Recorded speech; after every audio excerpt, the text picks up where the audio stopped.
welcome everyone to another session of the Half-Rate Heroes group. Our great adventurers are returning after a mission which involved proving their worthiness to Timora and receiving the gift of having Nos resurrected for their benefit.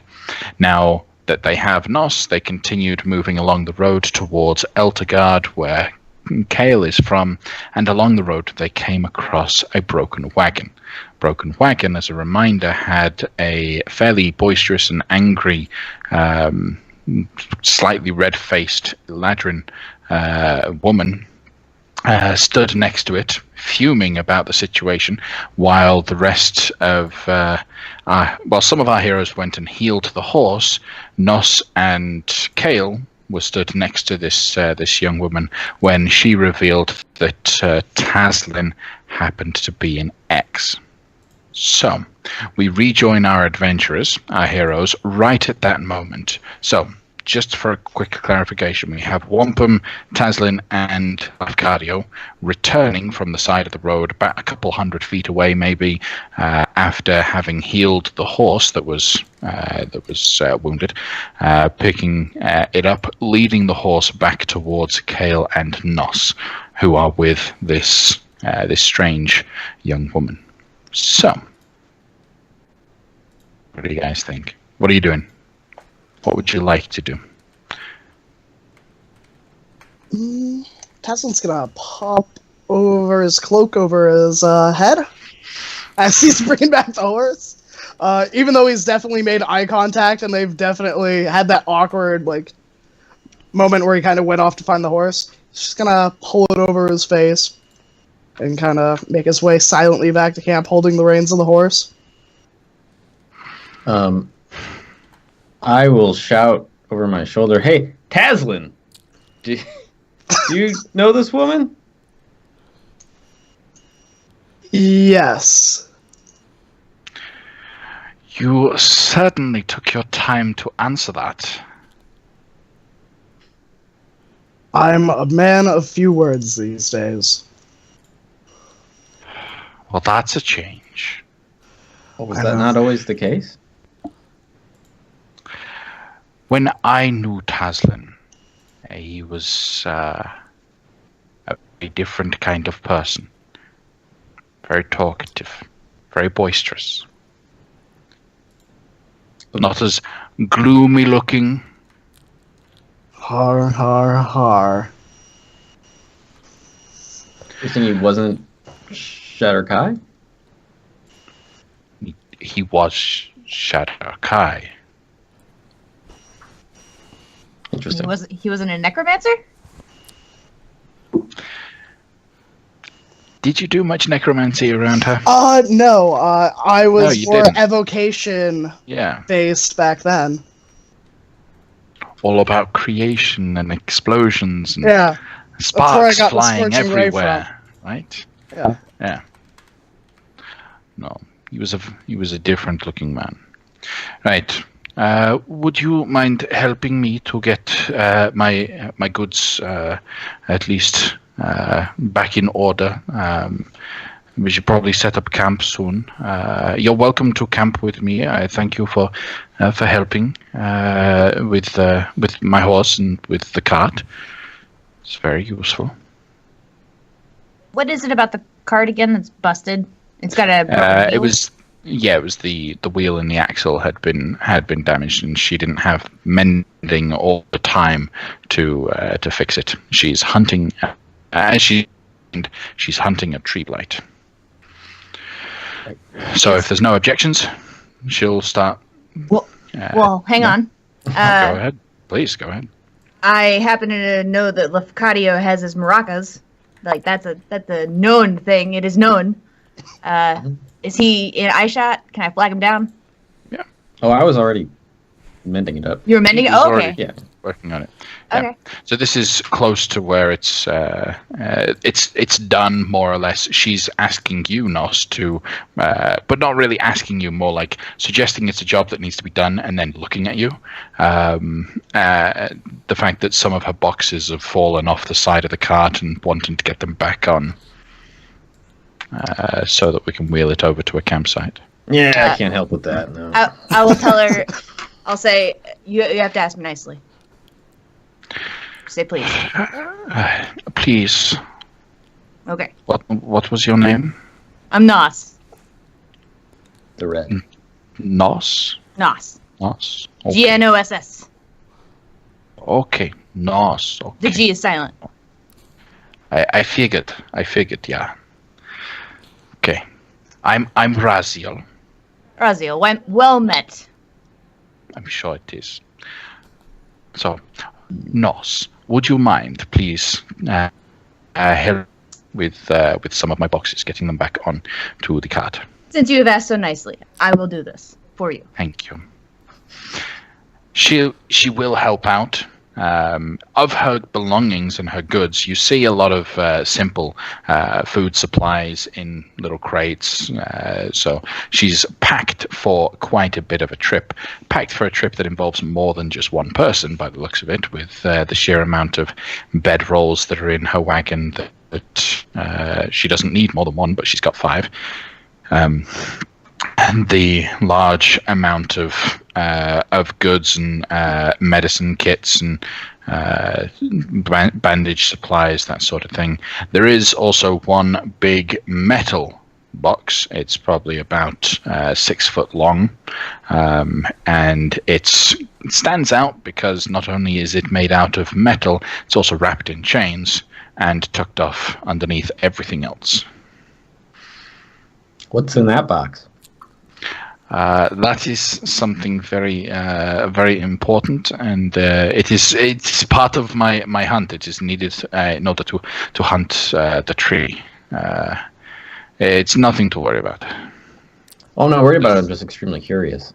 Yeah, well, of course. There's Also, when people say there's that- nothing to worry about, there's usually something to worry about. Just saying. Oh, yes. No, there's just something that I trapped in there, and I need to keep it bait. Effectively, it is bait for the tree. I mean, I would love to know in case, I might find myself in a situation where I need to find a tree blight. Perhaps we can maybe talk it over dinner. Just sometime. tell me it's not the tree blight's baby. No, not at all. I would like to insight check that. Roll an insight check. 10. You believe her? It's hard to see.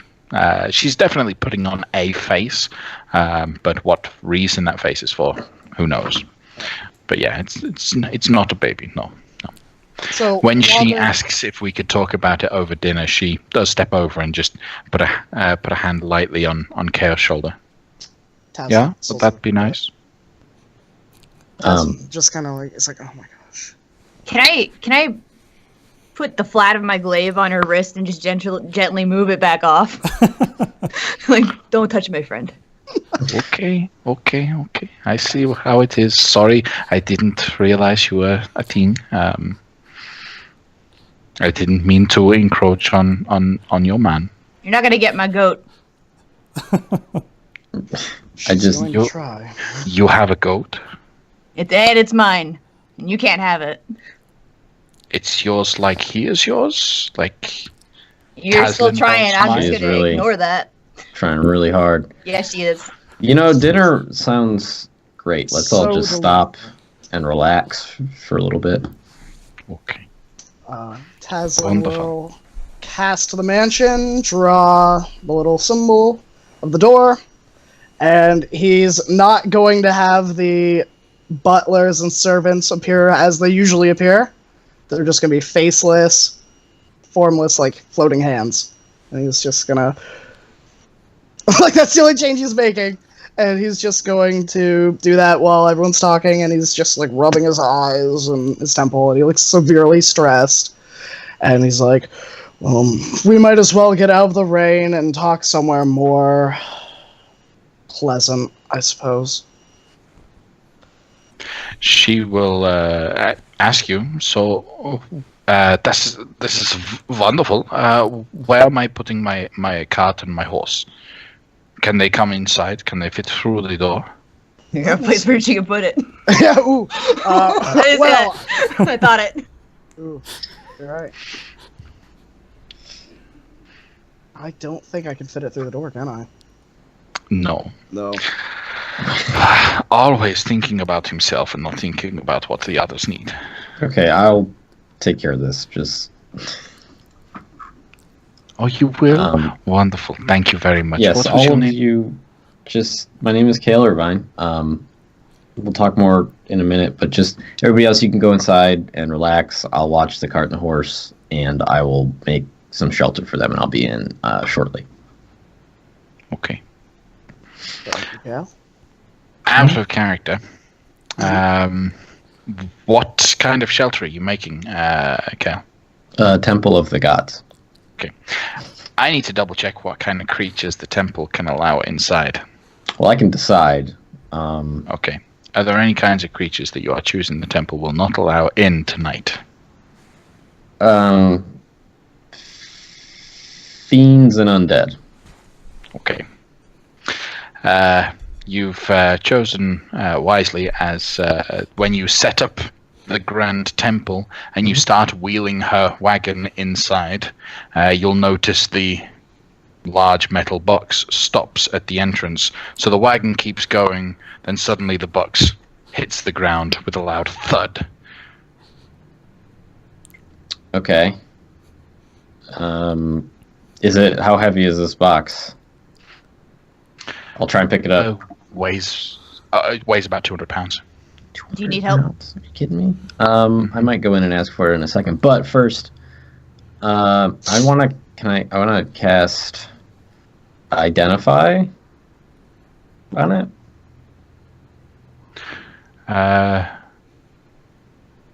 Okay, it's not magical. Well, okay. Like, is the box or the chains itself magical? I guess is the only thing I would be able to No, tell. the box or the chains are not magical. Okay. Teslin, Very intricate locks on those chains, but no magic holding them shut. Don't want to open it. Teslin, Yes, what's happened to all your servants? They used to look like all your old friends, but they don't look like that anymore. What is something wrong with your mansion? No. Nothing is wrong. He's gonna lower his voice. I'm assuming she probably heard that. Oh yeah, and she's looking at you with shock and awe. Oh, yeah. Old friends, you say? Which Yes. ones? What did they look like, Mister? Oh, there was this one guy who looked like this. I'll describe because I have no idea Yeah. what they look like. There was like I think there were really? 4 of them. They, that high, etc. With the eyes. Right. Hair. Taslin will put a hand on Lafcadio's shoulder and just spit out venomously. You know who they are. Of course I do. But do they know why you feel ashamed to have them in front of me? Do they know what you did to them? Lady, I don't give a shit. The Taslin from back then is obviously not the one you know now. So, screw whatever happened in the past. He's with us now. While I would normally agree with you, I can't agree if he feels ashamed of having those servants. If he really was a different Taslin, he would not mind showing those servants here. You know you're coming He off would as not awfully change his judgy. behavior. You want them to appear? They change right back.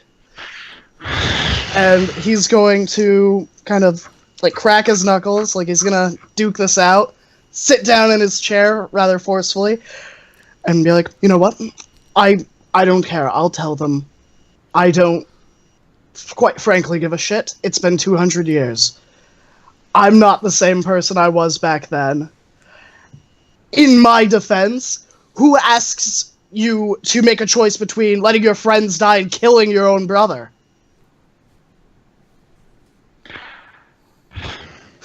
She rolls her eyes, folds her arms. She'll sit down in a chair opposite you, cross her legs.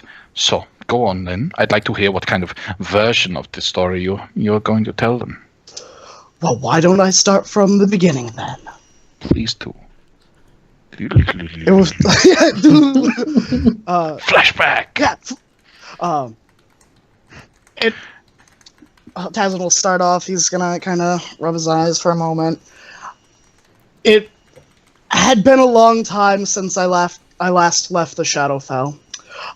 I was sent out many centuries ago, along with my brother, to learn of the world, to report back to our fellow Shadarkai in regards to growing sentient undead, the new and the old gods and secrets that may be uncovered. It was a time of strife in Faerun in the material plane, and we traveled together. I met Raziel by chance one spring evening. I remember it clearly. The cold of the frigid winter had melted away by the fresh breeze of life. Rime frost had given way to dew, and the world seemed to be waking. I had been wandering in the high forest when I stumbled upon her, and I had never seen someone so beautiful. A contrast to... Just to pause you real quick. Yeah. I apologize. Yeah. So, while you're mentioning this particular moment of the story, you'll notice her hair, which is kind of a darkish blonde kind of color, and her clothing slightly shifts into a more bluish hue.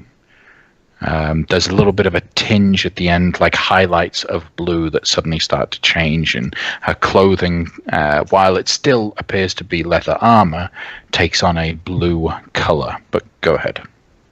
Sorry. Hey, no worries. Raise your hand when you want me to pause, and I'll go for it. I had never seen someone or something so beautiful. Such a contrast to the cold, morose landscape of the Shadowfell. For once, someone seemed to emanate life. Her songs, her speech, her actions brought life to the forest around her as if shaking it from some unknown slumber that winter had draped over it. I found myself enraptured and curious, and as the days and weeks moved on, I became brought into her gravity, and it became less about working for the Raven Queen and more about living for her.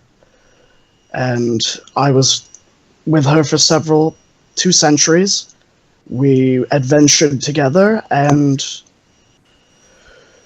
one day we had made such wonderful friends that I looked at my friends.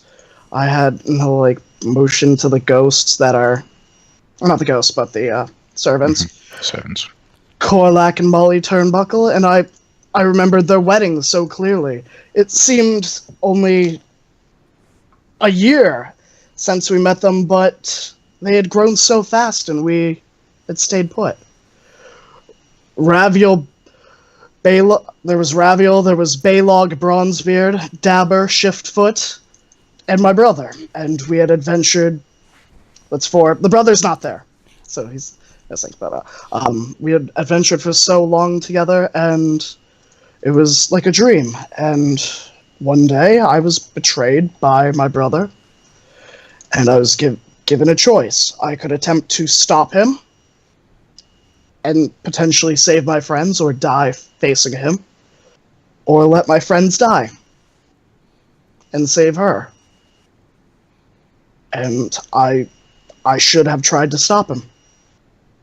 But I was nicer then. I was a different person that couldn't make the decisions that need to be made to protect the people you love. Well, that was a fairly accurate telling of the tale.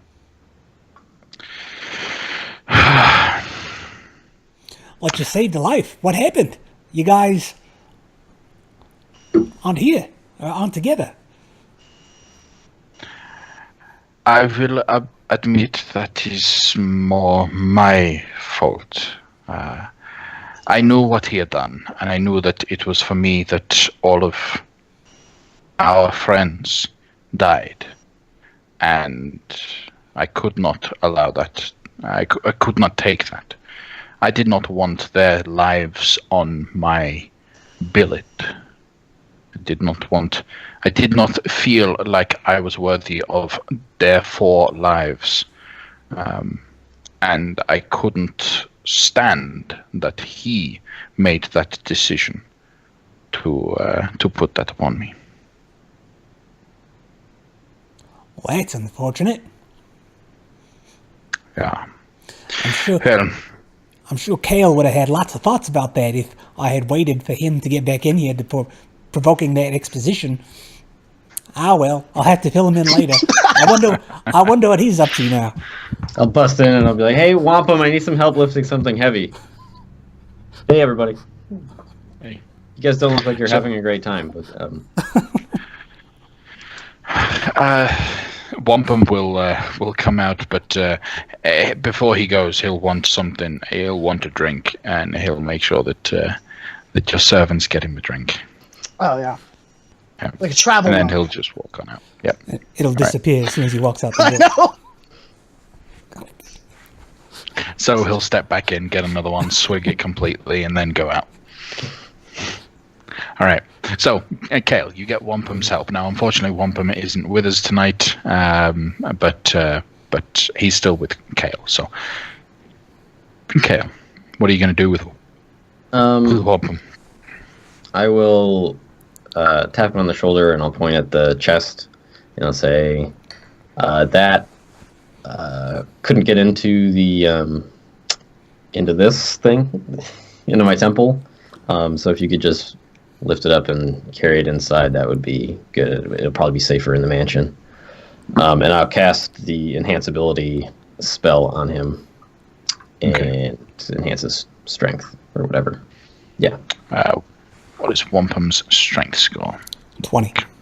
20. Okay. So with the yep, he can definitely pick it up. He could pick up 300 pounds worth. So he will grab it and hoist it up onto his shoulder. Oh, this thing's heavy. It is. Make sure you ask what's... Well, don't ask. I'll ask when I get in. Just don't worry about it. All right. So seeing Wampum come in with that big box and into here, Raziel is going to be a little bit shocked.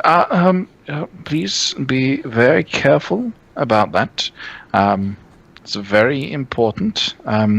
Is there a reason why you brought it in here? So I didn't go with him at first. I wanted to do something else first.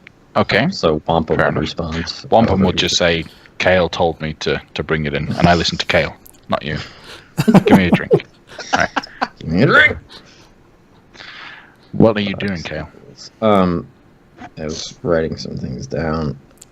Probably also in character I was doing that. But I wanted to go to the horse. Or first I want to ask, out of character, how many days has it been since we left Waterdeep, roughly? Waterdeep. That is a long distance. I believe it's been about 10 to 12 days. I'm not 100% sure. I apologize. Timekeeping is one thing I struggle with. Why? The reason I'm asking is because I'm waiting till we hit the 30-day mark. Because I bought a pot of awakening and have a shrub in there, and I'm waiting for it to wake up. Okay. Because I could use another assistant, but that's okay. So We're about instead of that, 400 miles south of Waterdeep. 400 miles at an average pace of 30 miles a day or 25 miles a day. You're looking at 8 days plus a little bit extra time for resting in there. So yeah, about 10 days away. okay. Thank you very much. So what I'll do instead is I'll go over to the horse, which was able to get inside the temple, and I will double check to make sure this isn't concentration. It's not. I will cast tongues on the horse. I'll walk up and I'll touch it. I'll say, hello. I don't know if it can talk back. It just says whenever the target speaks, any creature that knows at least one language can hear it, understand what it says, but also it can understand any spoken language. Okay. So it'll speak in horse, and you'll We'll just understand. What okay. So I'll say, hi, I'm Kale. Don't freak out. this whole talking thing will only last like an hour. Okay. But I just need you to remember to do something for me. If anybody comes in here, anybody at all that isn't someone you already saw today in our group, just run out the door and go into where you saw the wizard make the magic doorway. You know what I'm talking about? Do you? Yes. What is so he would understand. Yeah, I mean, he would understand what you mean. That makes sense. Horses are fairly intelligent creatures. Yeah. Okay. What's your name, by the way? I'm Mr. Ed. Mr. Ed. All right, Mr. Ed, I'm going to get The out of only here. horse I could think of.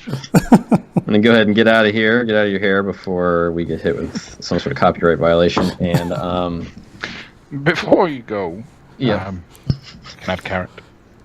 Please. I don't have a carrot. I'll see if... Does Raziel give you carrots normally? Does she have carrots? Is there a carrot in the cart? There's a box of carrots in the cart. One Sure. whole box of carrots is my daily intake of carrots. Inside check. I'm going to give him a carrot because that's what he asked for. Okay. And I will rub his face, whatever you do with horses. I'm sure Kale knows better than I do. Actually, I'm going to put Edra in there with him. Why wouldn't I do that? My horse. Okay. So they can hang out. Camilton Diaz would probably be. Yeah. as well. Any animals we got are just going to be like in a corner or whatever. They're gonna have a party. Yeah. That horse is going to be able to understand all of the other animals for the next hour. They're going to have an intense meeting. All right. Wow. Next God. episode, they save us. That's kind of something I kind of want to sit around and watch, actually, in character. But, whatever. I got to get back. Something to remember to do when you have time off, to get a whole bunch of animals in one room and cast tongues on them all. Yeah, that's actually a really good idea. Just see what happens for science and stuff. For knowledge. Anyway, that all done, I will then join everybody else. Okay. All right. And I'll ask the lady when I get in. So, the shelter I built repels fiends and undead, and this box couldn't be placed in the temple. It's a demon box. It's not a might demon be. box. Don't It's an worry undead box. But it's The box is mundane. It Yes, was the once box. alive. What's most likely in the box may have been alive once. All right, that makes a lot more sense. What is inside the box is still somewhat alive. It is. There is a vampire inside the box. Don't big is worry, this box? he is staked. It's a 6-foot tall box. Oh, okay. 6-foot long box. It has been staked. It cannot move. I just need it to help bait the tree. Is all.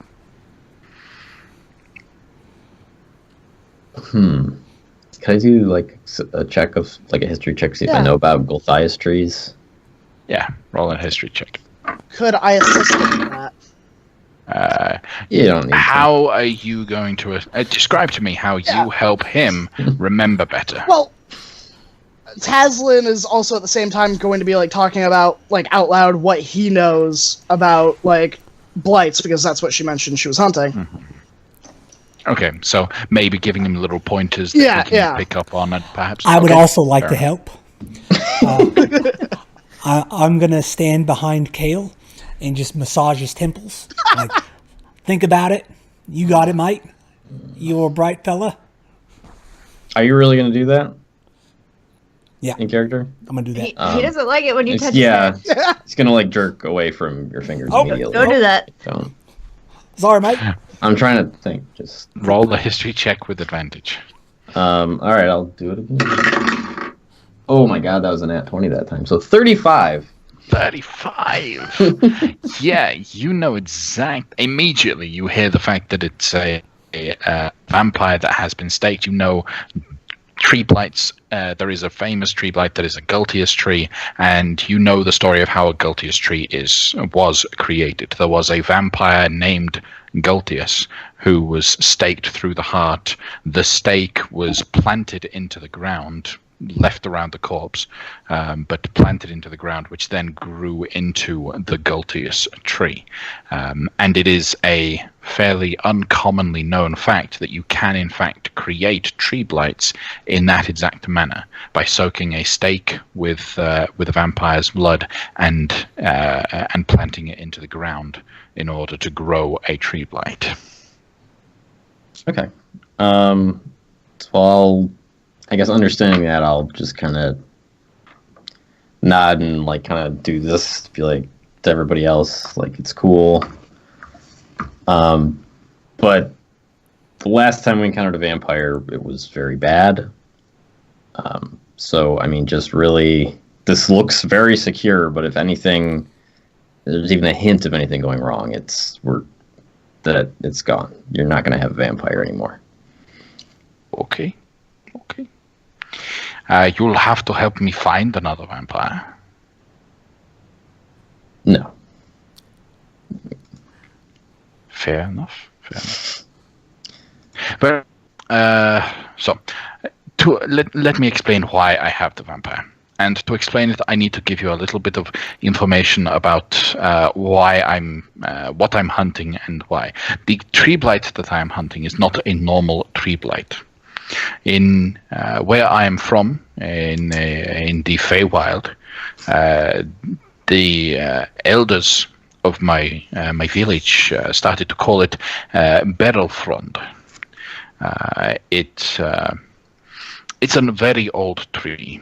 A very long time ago, the story goes that a young elf found the tree by following it as it would move through the woods. But when he told the elders about it, the elders came in, they saw that there was no evidence that the tree could move at all. There was no, the roots were deeply set in, and it looked like a very old tree. So they believed the boy was lying and telling up stories. But over the years, this tree began to affect the world around it. Started to mess with the foliage that it was in. We saw strange bugs and monstrosities that would actually spawn out of the tree sap of some of the nearby trees, which was new for the Feywild. We had not seen that before. The elders began to guard that little forest and try to contain its sickness, but ultimately they couldn't do it. On one particular day, when they went out on a patrol to keep an eye on the borders of the Battlefront forest, they discovered the tree itself had gone. It just disappeared. In its place, there was a young man, an old elf that had been crushed, and the tree had been feeding off of from there. So our elders had been praying and studying, trying to figure out what the significance of this was, when we discovered that this elven individual that was lost, he woke up. Turns out he was, in fact, a vampire. He was slain. Sadly, it was a sad moment to have to put family members, an old friend down. The village mourned for a while about having to re-slay a friend, even though he was a vampire now. It was still quite a moment. According to the elders, this tree is feeding off of the life of vampires. It is making itself more than a Gultius tree would. The significance about this tree blight, the danger that it poses, is that it infects everything around it and creates horrifying blights in its neighborhood. We want to destroy it, and we tried. I and some friends had hunted it down in the Feywild and tried to destroy it, but nothing we could do could harm it. Nothing at all. It just didn't work. We discovered recently that the reason why it couldn't be harmed was because this tree existed on both the material plane and the Feywild at the same time, but in different places. And some strange magic meant that this one tree was in both planes. After some discourses with powerful entities, with deities or people from contact other planes, it was discovered that the only way we can actually harm and destroy this horrific tree blight is if we can get both halves to be in the same location on both planes while we harm it. Does that make sense? Yes. Okay, good. Yes, it does. So, what I am doing here, my theory was if I could find it's going to be easier to find the material plane version because the Feywild is constantly moving and constantly in change. But if I can find the material plane version, which I believe to be in the High Moors here, then I can stake that one down, keep it in place, go to the Feywild, and then attract the other version to that location. I believe, because it has been feeding off of vampires, that it wants to feed off of other vampires. So I have one here, and it will be bait. We'll be able to detect the vampire while it's still incapacitated in there? While it's incapacitated, yes, but while it's closed inside, no. So it can't detect the presence of the vampire right now, as long as the lid stays closed and the chains stay closed. But as soon as it's opened and its scent can begin to move, then the tree will be able to detect the scent. And the only problem is once it gets that scent, it tends to get a little bit more boisterous and dangerous, especially while feeding off of it. So that's my plan. Cool.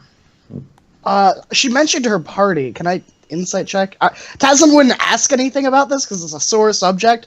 But the fact that they aren't here right now probably screams volumes, but I'd like to insight check to see maybe if they were. Roll an insight check. All right. That would be a 15. Yeah, there's something she doesn't want to talk about when it comes to her party. Okay. Then Taslim will be polite and not drag it out. I mean, seems metagamey, but I was totally going to ask, so you have people in the Feywild waiting for you to track this tree down here. No. No. My party, my group, we all came to the material plane to try and to find the tree here. We discovered that rumors in some of the nearby villages, especially in Eltergard, that there has been more troll activity and some very nasty versions of trolls, a lot more dangerous trolls in the area. And so we took it from there that it's possible the tree is in the High Moors. So we needed to find a vampire, right? Because we needed the bait. We found a vampire. Unfortunately, the vampire claimed a few of my party. And I'll be honest, the gentleman inside the box there was actually one of my friends. He was turned And so I'm hoping to allow him one more opportunity to save the world. Well, not the world, the forest. By being devoured. By being bait.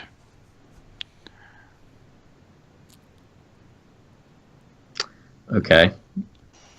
And yes, I was going to ask. It's very unfortunate. Sorry to hear that happened to you and your compatriots. But when you say taken, were any of your other friends turned and then scurried off into the night as vampires do? They didn't scurry off. No. 2 of them were turned. The others were not. And I hunted down those that had been turned. I slew one of them and captured this one. Because the moment they became vampires, they weren't really my friends anymore. Their souls had departed to their world, to Corellon's rest. Hmm. Okay. Cool. Well, so you're going to finish this adventure on your own, is the intent. You were going to just go off and find it yourself and then combat it in 2 different planes at once? Well, that was the plan. I don't have anyone else to help me to do it. Are you free and available? I'm willing to pay. Well, did you consider petitioning anybody in Eldergard? No. Granted, the last time I was in Eldergard, it was with the rest of my party, so I haven't been back since I lost my companions. Well, I'm looking at everyone else and saying I'm not in charge of everybody here by any means. So, what do you guys think? Well, it sounds like there's evil on the loose, and we can't let it continue to be on the loose, especially so close to your home, Kale. Sure. And if this goes sideways, and this very nice lady perishes, then this vampire is going to be running amok. And so that would be 2 bad actors in the neighborhood. I also believe that I'm being told to help her. You consider the coincidence of her cart breaking down exactly where it did. This is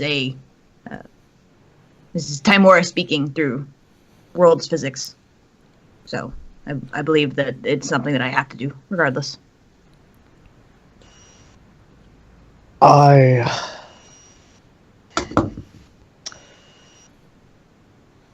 think it's a very risky plan that's going to end up with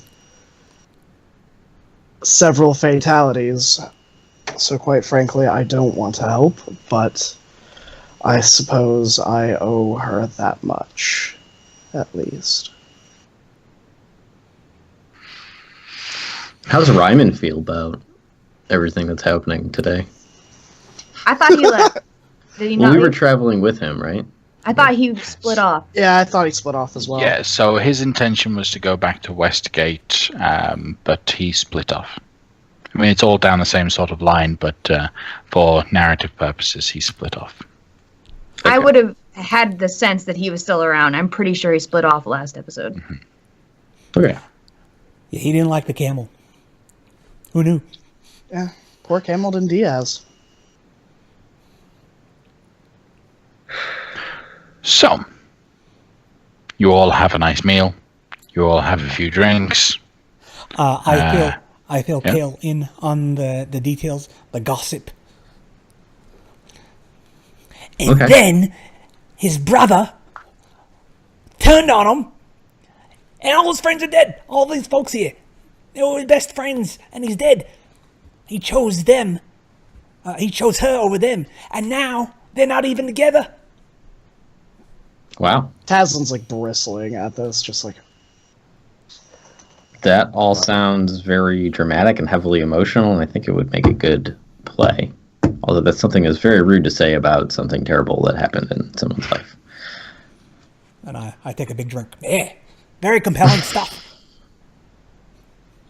Indeed. At some point, I would like to augury the whole idea of going on a quest with this lady. You would get wheel. So good results will come from helping her. Good results and only good results. All right. No bad results. Okay.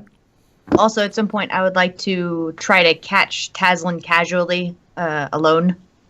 Yeah. Doing that at some point. Yeah. Taslin would definitely kind of go in because he still has the sparring room that he made for way back when, and he'll wander in there at some point. Hey, ICT, how you holding up? I'm standing, I suppose. It's a bit rough. I did expect to ever see her again. I can't imagine. I've never been in a situation, I've never been in a long-term relationship. 200 years is extremely long-term. So, yeah, I can't fathom what you must be feeling or what's going through your head right now. I just wanted to let you know, make sure you understood that having heard the story about your brother and stuff, my opinion of you has not changed at all. You chose me recently by coming to get me, despite the fact that there was nothing in it for you. At least I can't see how there was anything in it for you. So, as far as me and you are concerned, we're still exactly where we were yesterday. I'm gonna give her a really big hug. It's probably like the first hug he's initiated in a long time. And he's gonna whisper, if it ever comes between her and you guys, I'm gonna blast her off the side of the world. Okay, I won't tell anybody. And he'll pull up and then he'll be like, I didn't specialize in necromancy until after everything that happened. I last heard my brother was working and in league with some undead, and so I went off the only clue I had to one day make everything right, I suppose. That seems a little foolish now. Yeah, that sounds like cleric stuff to me. Yeah. Well, I wanted to obliterate his soul. Oh, okay, I don't want him ever coming back. Never mind. That's smart people stuff. I don't even know. Okay, well, yeah. Just want to let you know. And if there's anything I can do to ease you and comfort you between now and then or during this time, you let me know. Just don't die. If I do, hey, no problem. I'm allowed to come back whenever I want. He'll ruffle your hair. And he'll just give like a, yeah, probably. And say thanks, and then walk back out. While they are aside, I'd like to talk to that lady some more. Yeah. So, Taslin doesn't really talk about his past much. That brother situation seems really terrible. What do you know about his brother? Why did he do that? And where is he now? I don't know what happened to his brother after we separated until after the end. But before he turned, he seemed like a good man. We liked his company. I became good friends with him. He made a few advances, which I declined out of respect to Taslin. But his demeanor changed quite a lot over the years. He found himself alone all the time. He wanted more than what we as a group of friends could provide. He became hungry for power, became hungry for riches, and we didn't have that much of either of those things. It surprised us when he finally did shift. We were shocked to find he was behind a lot of the bad things that had happened to us leading up to that point. Completely surprised most of us, well, all of us, but well, it had to happen, I guess. All things happen according to someone's plan. He just decided that we were, well, not we, I guess. We were all collateral damage in his hatred of Taslin. If I'm getting all of this right, Taslin, because you wrote Go for it. the story. I believe he was jealous, and everything just spurned from there. Jealous of what Taslin was capable of doing. Jealous of what he had, what he could be. He began to experiment with magics. He touched upon necromancy. Didn't like it. Really struggled with it. Couldn't accomplish it. Used a few failed spells, which ended up getting someone hurt. So he left it alone. Turned to more illusion, like magic. Suddenly, we started noticing our very minds were tricking us. When we finally discovered it was him all along, it was only after we had been tricked into harming quite a few innocent people. There was a village that we had entered into, and that we were convinced was being hunted by great monstrosities, large Crituitous creatures, creatures that were hunting people down and killing innocents within the village. They had set up a nest inside the local town. And so we went in and we hunted down and killed every last Crituitous in that village. It was only after the last of them fell that the illusion was raised from our minds, and we discovered we had actually slain every person in that village. They were grouped together because they were afraid of local hunters that were doing a similar thing, that had been hunting them down, and we came in and slaughtered them all inside their last resorts and safety. It was then we discovered he was behind all of the illusions, and that one, and we had to stop him. That guy sounds like a real bad fella. He was. I'd hate to see him again, if that's possible. You hunted him down, didn't you, Tesla? As far as I No? know, he's still alive. Okay, fair enough. Yeah. Fair enough. Well, I don't know where he is. Well, thanks for filling in some of the details of our friend. No problem. He did well. I have to admit that. He was a good man, even though he was Shadar-kai. Well, 200 years. He must have been a real catch.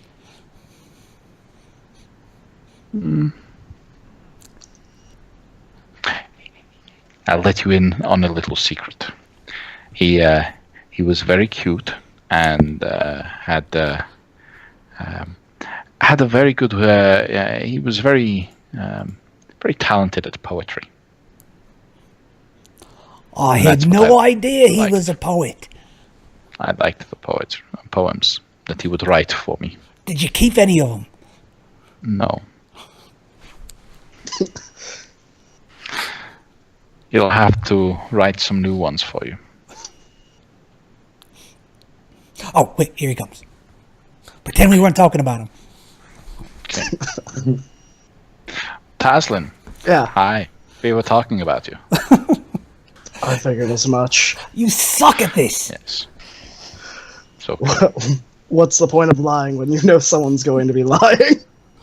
When you've known someone for 200 years, it's very hard to lie and not get caught.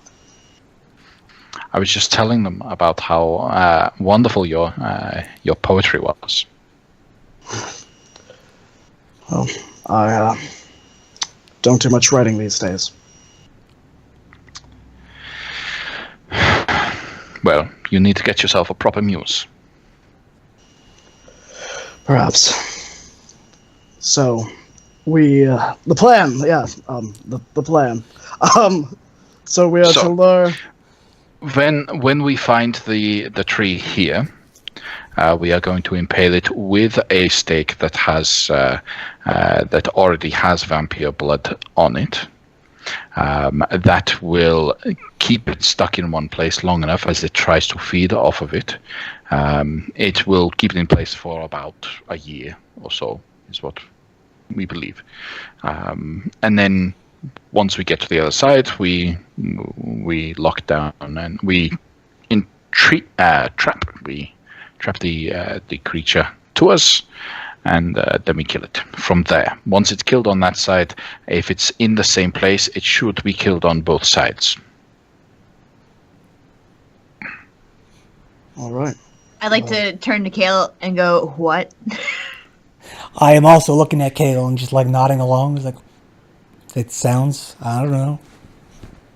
So wait, we're gonna put a vampire through a tree? Yep. All right, I can do it. Just try really hard. I can do it. Chisel him in. Hopefully, it won't be able to devour the whole thing, because we don't want to face an actual Golteus tree, do we? No. Rather not. Yeah, don't want that. But I have it on good authority that everything's going to be fine. So. Good.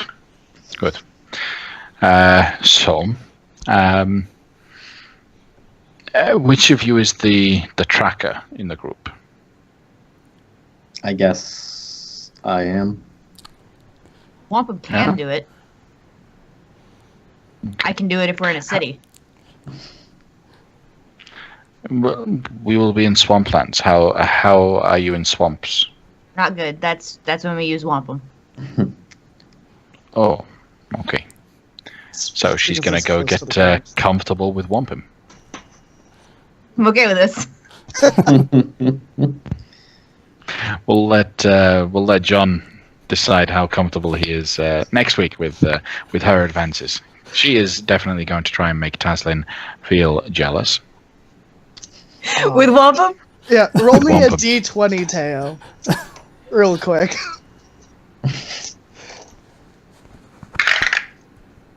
It's an 18. So Taslin is gonna scooch his chair closer to Gnosis. Like, she has her hand in her pants like this, and then she takes it out. And she's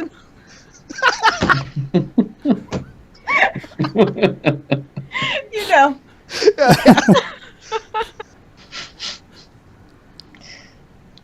I'm gonna go check on the horses. Yeah, I'll come with. Let me check. Let's check those horses. That's a good idea. All right. Everything's So cool in the we'll temple? transition away. Yeah, they've started a revolution. Now you will come back and see that because it's been more than an hour. Well, I'd say it's been about that time. All of the animals that you put in there are still sat in a big circle, but they're no longer talking to one another. But they are all feasting on all of the food. The horse convinced one of the other animals, your horse, to help it get the big box of carrots off of the cart, and they broke it open, and now they're all having a wonderful buffet. Well, as long as they're happy, I guess. What am I going to do about it at this point? Yeah. Yeah, whatever. As long as they're okay. Like, Kale will just kind of see that happen, and he'll just be like, all right, I'm going to go get another drink, I guess. I don't deal with that later. So, you all rest for the night, gaining the full benefits of a full, long rest. In the morning, everyone everyone ready to go. She's as eager as anyone to go out hunting for a tree blight. And if one becomes the scout in the group, she'll already be pestering him about tracking this creature and how we'll do it in the swamps and all those tricks. Right. So, I will ride on Edra, who has the horseshoes of his effort, so she can just wander in the swamp, no problem. Gosh, what are we looking for? She can talk to Wampum. Everybody else do stuff for a second. I gotta figure out what spells I took today. Same, that's what I'm doing. When you guys start packing up and getting ready, you will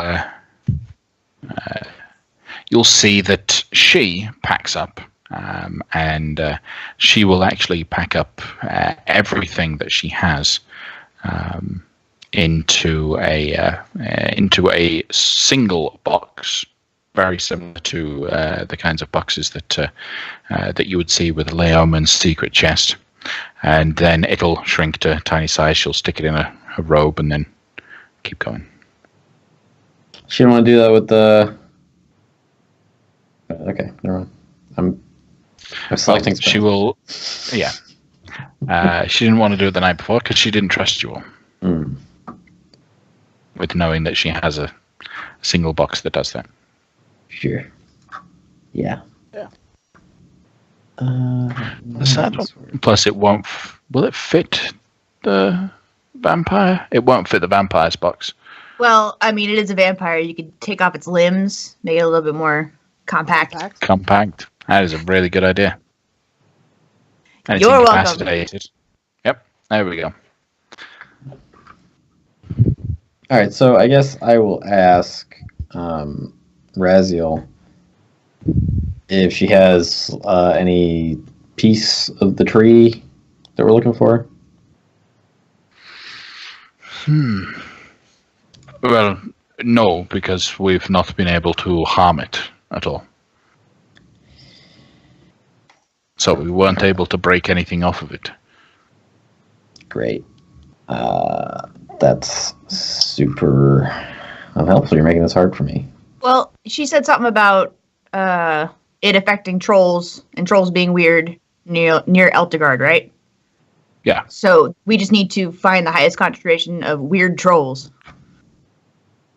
That's Sure, where it but, is. I mean, we're pretty close. The High Moor is really close to the Troll Claws, which is well named. There's trolls all over the place. But I guess, yeah, the weirder they get, the closer we're getting, probably. Well, she said that Eltegard was having a problem, so it's around Eltegard. Right, I mean, okay, so I guess, Raziel, if you could clarify, what do you mean by around Eltegard? Like, I know that they were attacking Eltegard. Well, that's what you made it sound like. So they weren't really attacking. So Eltegard is a lot of places. It's actually a small grouping of. Yeah, okay. You know Eltegard? Yes, I know. I'm familiar. Okay. Well, the Hell Riders of Eltegard have been regularly going on little excursions to quell the trolls in the area. They do it to keep to a lot of creatures to keep the area safe around where the companion doesn't shine. But rumors got to me that they'd been taking a lot more excursions specifically to hunt trolls north of Eltegard. So. While Eltegard itself wasn't being attacked, they were acting against the trolls in that specific area.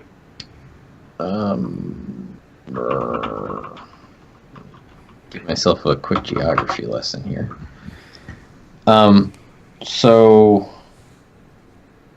I guess the northernmost. Well, okay, so you were tracking this thing already, right? Well, I say a little bit. We were looking for the signs. Our hope was just go towards the greatest concentration of affected creatures and follow its trail from there. You can follow the trail of decay, and that's what we were doing.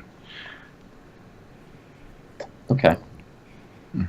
All right, let's find that decay. Do that. All right. So, anything else you guys are going to do before leading out on this particular day? So I will, I guess. I'll cast water breathing on everybody. Oh yeah, I did 4th level 8 on me, Taslin, and Edra. Okay. Now, Edra is the horse, right? Yeah, my horse. Yeah, your horse. Okay, good.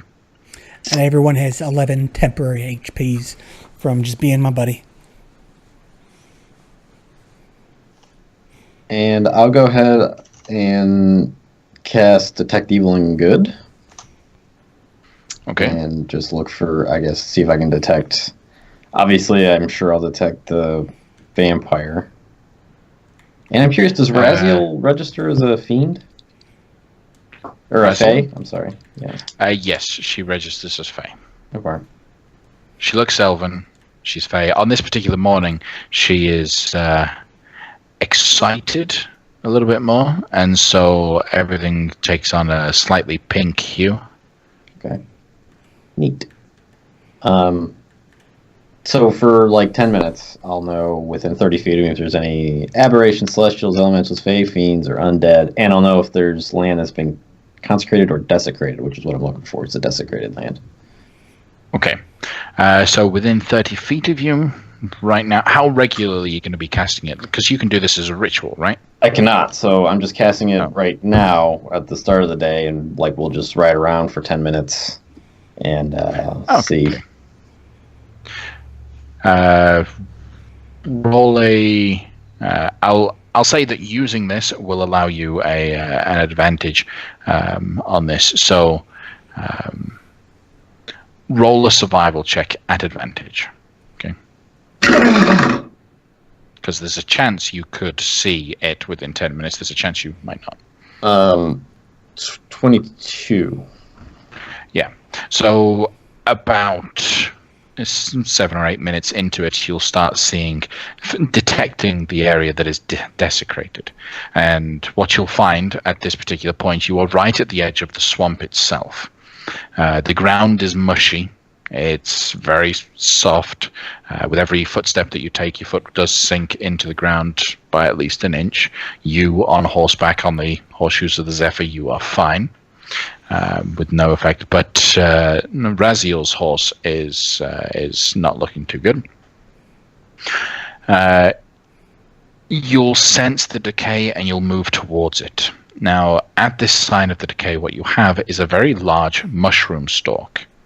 It's probably about 3 foot tall, about 6 foot in diameter. Very big mushroom, but it appears to have rotted away at the top of the cap, which mushrooms usually are as a result of like rot and such things. So to see its flesh has melted a little bit, is turned black while everything else is white.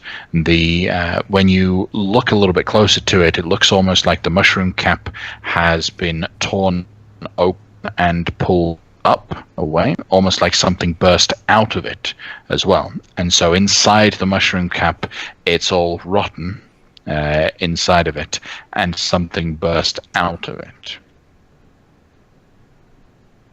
Ew. Hey, Raziel, what's up with that? So that is, as I mentioned, the tree decays the ground, and it's a portion of decay actually breeds new life within other things there. We have seen evidence that some of the creatures, the bug-like creatures that it spawns, will actually reproduce by killing other things, inhabiting them, and then spawning extras inside the carcass. And then they explode, and you have more. Great. Yeah. So this looks like something fed off of the mushroom, and then spawned extra versions of itself. So I'd keep an eye out for anything weird. Great. All right. So good to know. My enhanced senses for evil things will only work for 10 minutes, and then after that point, since we're on the trail, we'll turn the trail. I'll tell Wampum like, hey, this is what we're looking for. You're much better at tracking than most people, so have at it. And is he much better? It looks like he's only got a +3 to survival. Oh, really? I thought he was proficient. According to his character sheet, he is not proficient in survival. He probably feels proficient after last night, so... and with a 21, he does a pretty good job anyway. So he starts picking up on the signs, walking you all through the swamplands. You can hear buzzing of creatures. You can see a lot of insects just in the area in general. There's a strange little scent in the air that catches in the back of your throat every now and then that'll cause you to cough. But it's generally speaking just a nasty and a dirty place to be in. It's also getting remarkably hot and humid. The temperature seems to be rising with every step that you take into the center of this swampland, and the air is getting thicker and warmer. You're going to start to sweat. I'm going to start feeling it. Gross. How many of you are dressed in armor? Quick question, Teo. Yeah, what's With up? prestidigitation, I can chill, warm, or flavor up to 1 cubic foot of non-living material. Would that include the air around people's heads to, like, chill that like an AC? Because it's non-living material. Well, the question is it considered a material? Is True. air considered a material? I do not believe air is actually considered a material. Okay, but I could use, like, the cusp of their armor as the material, correct? Yes. Yes. You could do that. Is that what you do? Yeah! And I can cast this up to 3 non-instantaneous effects at a time. Okay. So I can do it 3 times and hold them. So I'll do 1 on Wampum, 1 on Kale, and 1 on Nos. Okay. So those 3 don't really have to worry about the heat and the humidity that you're getting.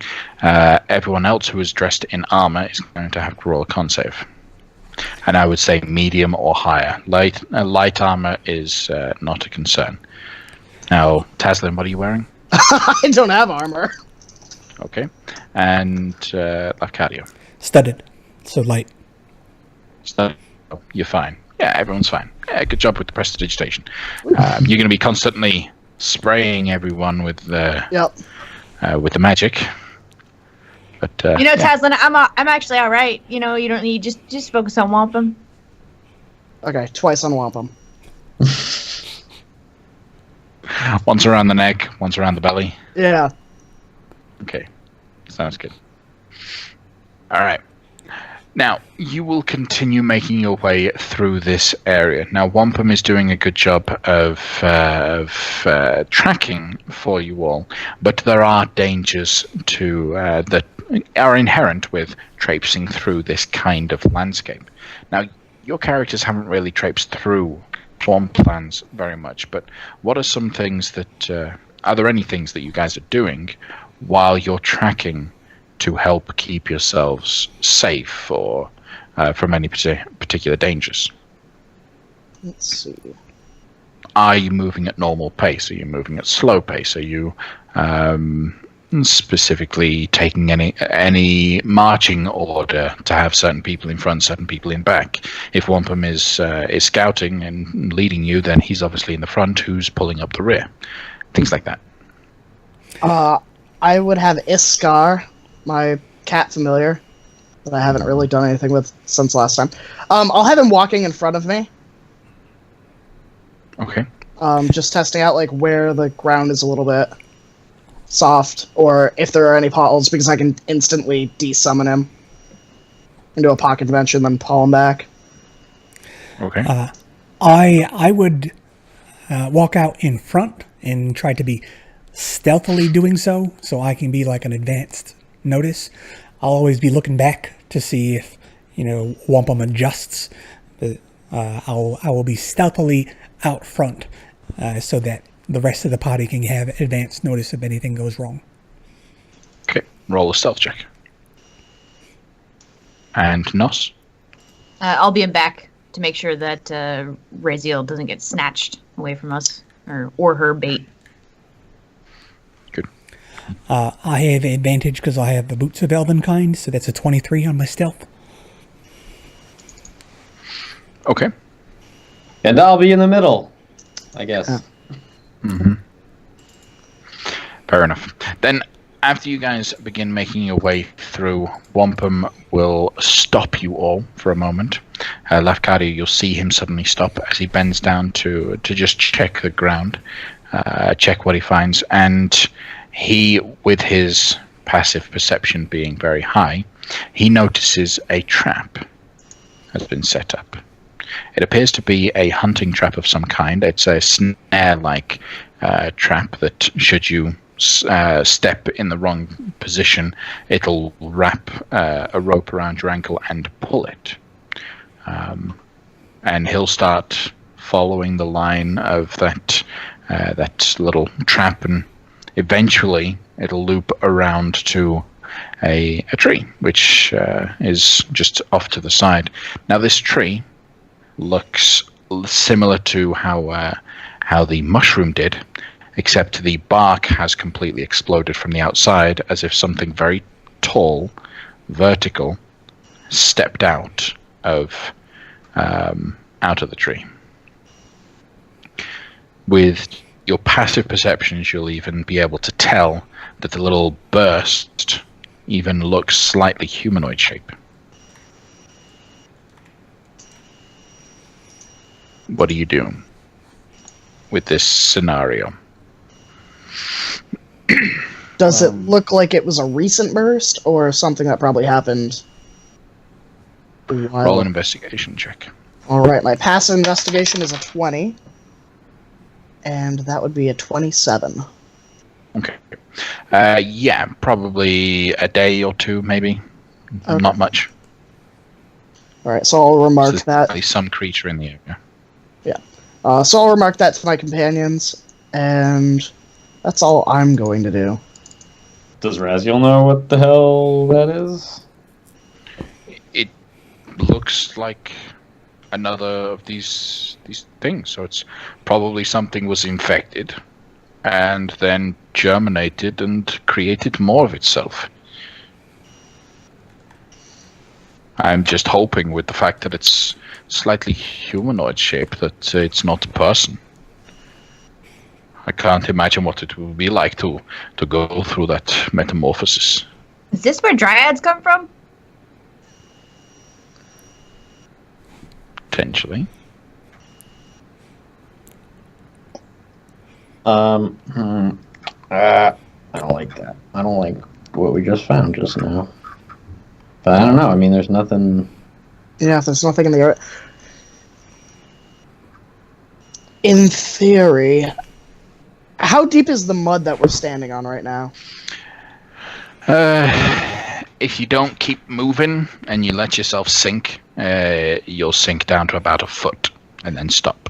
Okay, so it's not likely that something that large just, like, flopped down onto its back, sunk into the mud so that it could, like, surprise someone.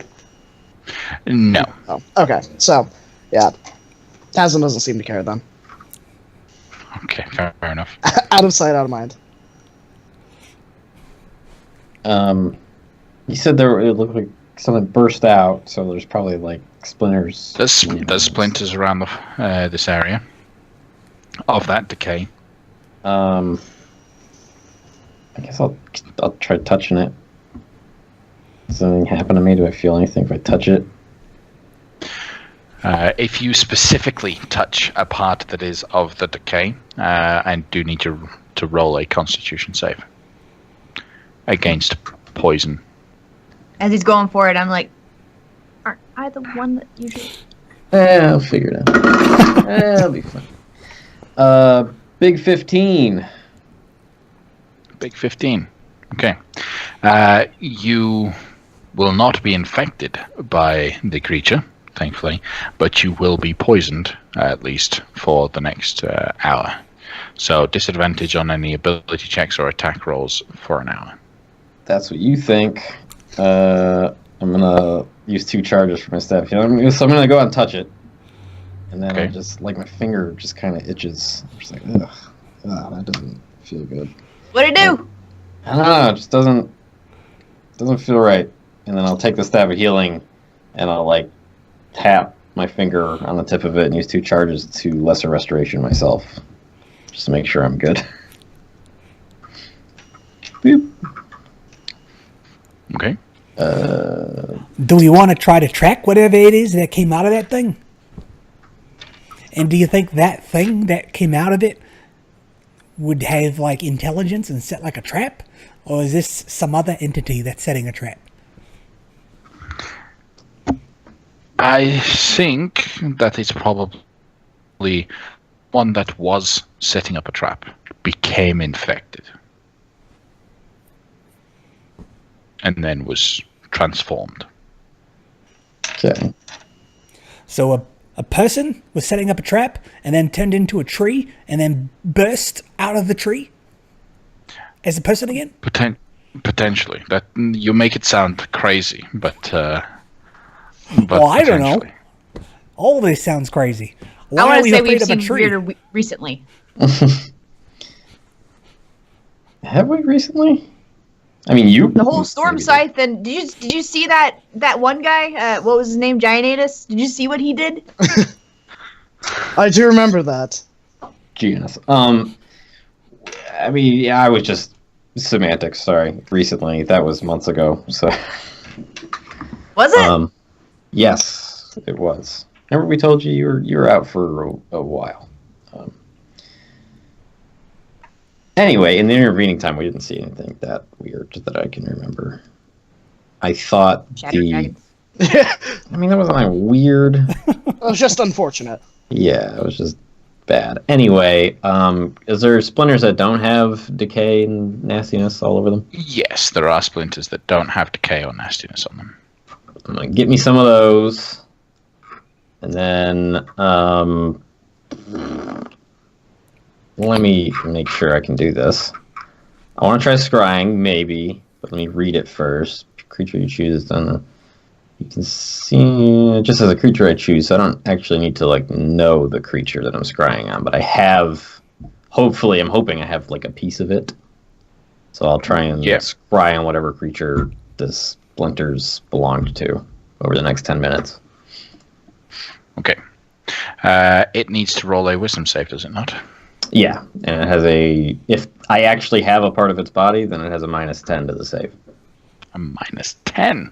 Mhm. Oh, that makes it a -1 to the result. All right. Oh, but it gets a +5 because I only know it secondhand, so it's -5 total. Okay. All right, so that gives it a +4 in total. Yep.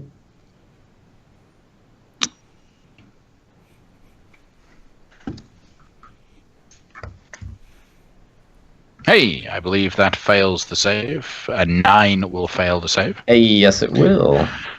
So you immediately get a vision of the creature that burst out of this. Your mind steps away from your body for a moment and is pulled not very far away.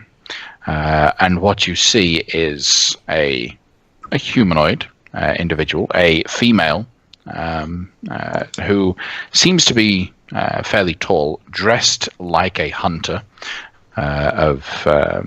so wearing leather armor, has got a bow strapped to its back. The hair of this particular woman has stiffened almost like branches that stick outwards and spreads out. And you can even see little bits of flower that are beginning to sprout on the edges of them. The skin almost looks bark-like strong, and they are sat on top of the back of an elk. This elk is huge, wonderfully magnificent horns that stand in front of your view.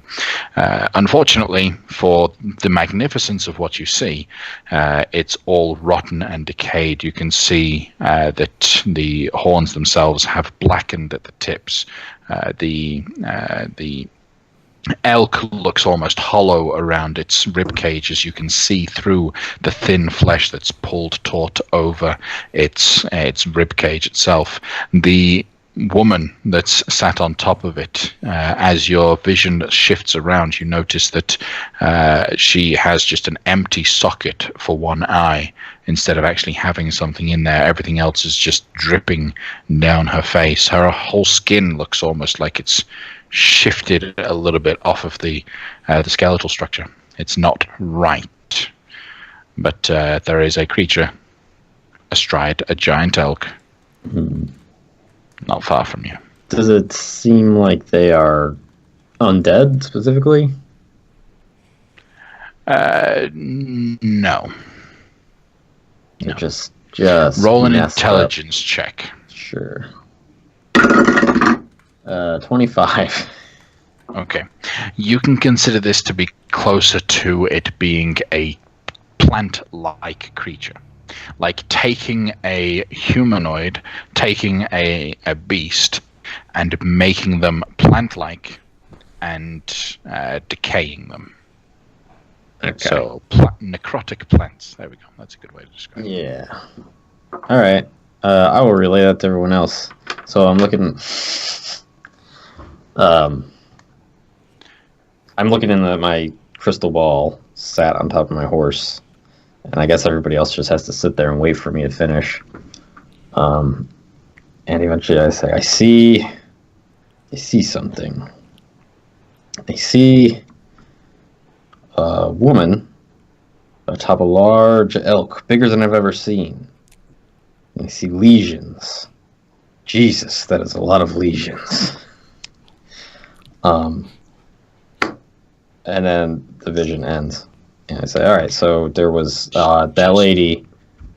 Just before the vision ends, though, the scrying eye almost turns around to behind the creature that you're scrying on, looks over her shoulder, and you can see yourselves off in the distance. Like behind her?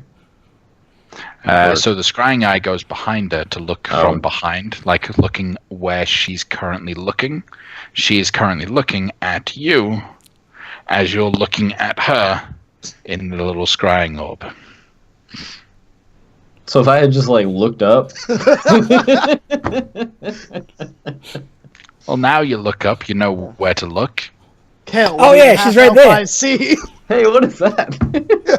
That is a lot of lesions. You're right. That's Yeah.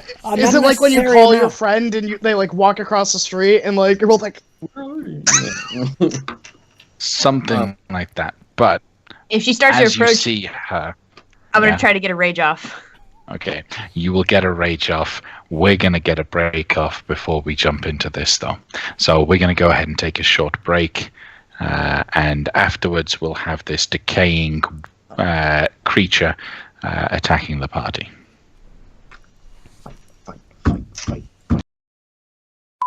We're good. So, as you look up and you can see this person step out from behind a tree, she's well hidden as she blends in with the trees, being part tree now that she's metamorphized. She's changed. And so she steps out from behind a tree. You can all see her. It begins, the heavy, thick humidity breaks and it begins to rain in the area. which unfortunately has the side effect of making the swamplands in the ground much more difficult terrain for those that have to deal with it.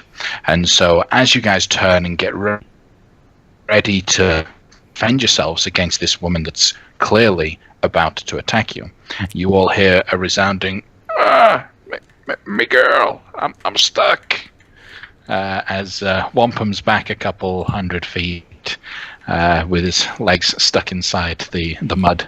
He'll be trying to get himself out during the course of this combat. Okay. So let's roll for initiative. Oh, God. I did not roll well. The roll was fine. I mean, the physical roll didn't go great. Should be gentler with my die.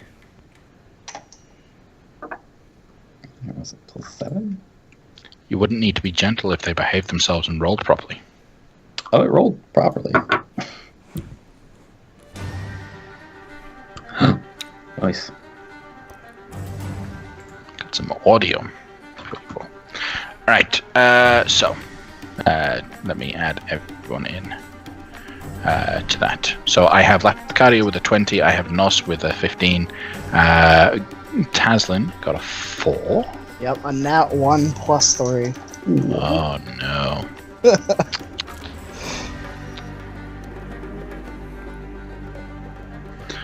Right.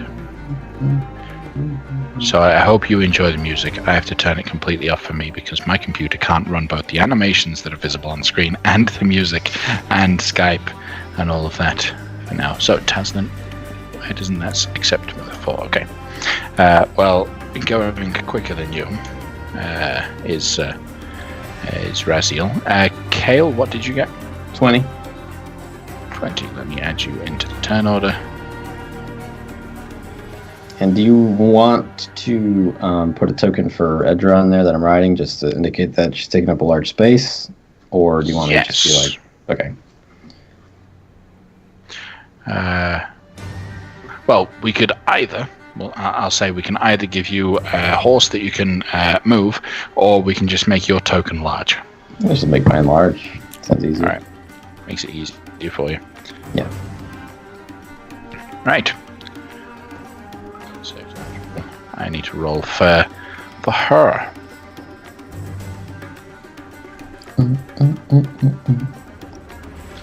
Is it +4, isn't it? Yes, +4. 13. Sorry, this is slow. Alright, cool. Top of the round. Looks like Kale and Lafcadio roll the same initiative, so you guys can choose which of you would like to go first. As she clearly looks to be ready to attack you, as she actually pulls the bow off from over her back and begins to draw it, pointing at you. Kale or Lafcadio? Lafcadio definitely has a higher dex than I do. So. Well, I would be hesitant. I'm like, is she an innocent? Do we have to save her? So Lafcadio would be looking to Kale to indicate what he's going to do. Well, she looked pretty undead, so Kale is going to cast spells, probably. Oh boy. Let's keep it simple. I'm just gonna drop a dawn on her. Boop. Okay. And also I will move. Edra's gonna move over here. Dawn is 60 foot, right? Yeah, it's a 30-foot radius. 30-foot radius. Yeah. Okay, so that's going to cover most of this area. And what are the effects of Dawn? She has to roll a Constitution saving throw, or she takes radiant damage, and it counts as sunlight. Okay. But other than that, there's no like shape changer stuff like Moonbeam or something. It's none of that. Okay, so she just rolls a con save at the start of her turn? When she enters it for the first time, or at the end of her turn. Or at the end of her turn, okay. Yeah. So if she moves out of it at the beginning of her turn, then she'd be fine. Right, but since it just appeared, then and she's inside it, then she has to roll the 1 con save right now.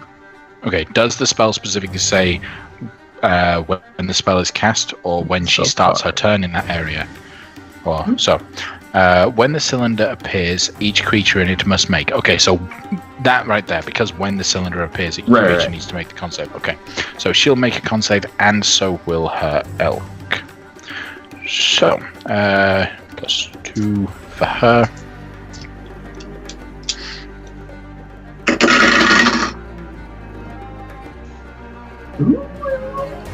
Oh wait, no, that's a. She got a 17. Does that succeed? It does not. I believe my stuff is 18 now. Yeah, it is. Hey. So she'll take 3 plus that's 11, 12, 17 damage. 17 points of damage. Okay. Radiant damage. The elk succeeds the save. Actually. So that will be half. Okay. And I can draw a shape. It's like this. But anyway, it's pretty much going to encompass everything, won't it? Well, I'm I'll see if I can figure it out. But while I do that, while I'm casting this spell, and Edra's running over to where she ran, I'm going to shout,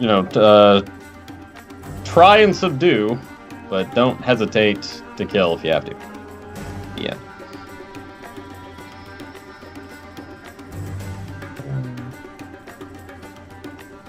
Okay, so Lafcadio. Right. Well, then I'll see that big, bright light beaming out of the sky, and I'll say, "Oh, okay. I'll do some of that." So I'll get a little bit closer, and then I'll cast Flame Strike. That is a Dexterity save, DC 20. Okay, from both her and the elk. Yeah.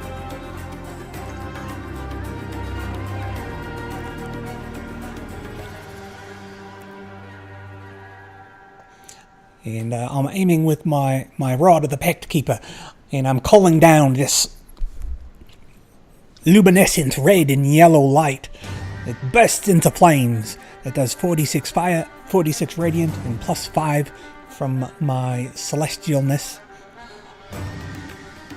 Okay. She succeeds the save, and but the elk doesn't. Okay, so that's 9 fire, 12 radiant to the elk, and she takes half. Yeah. +5, because I can add 5 to one roll for one target. Okay. So 4 fire and 6 radiant. This is some crappy roll.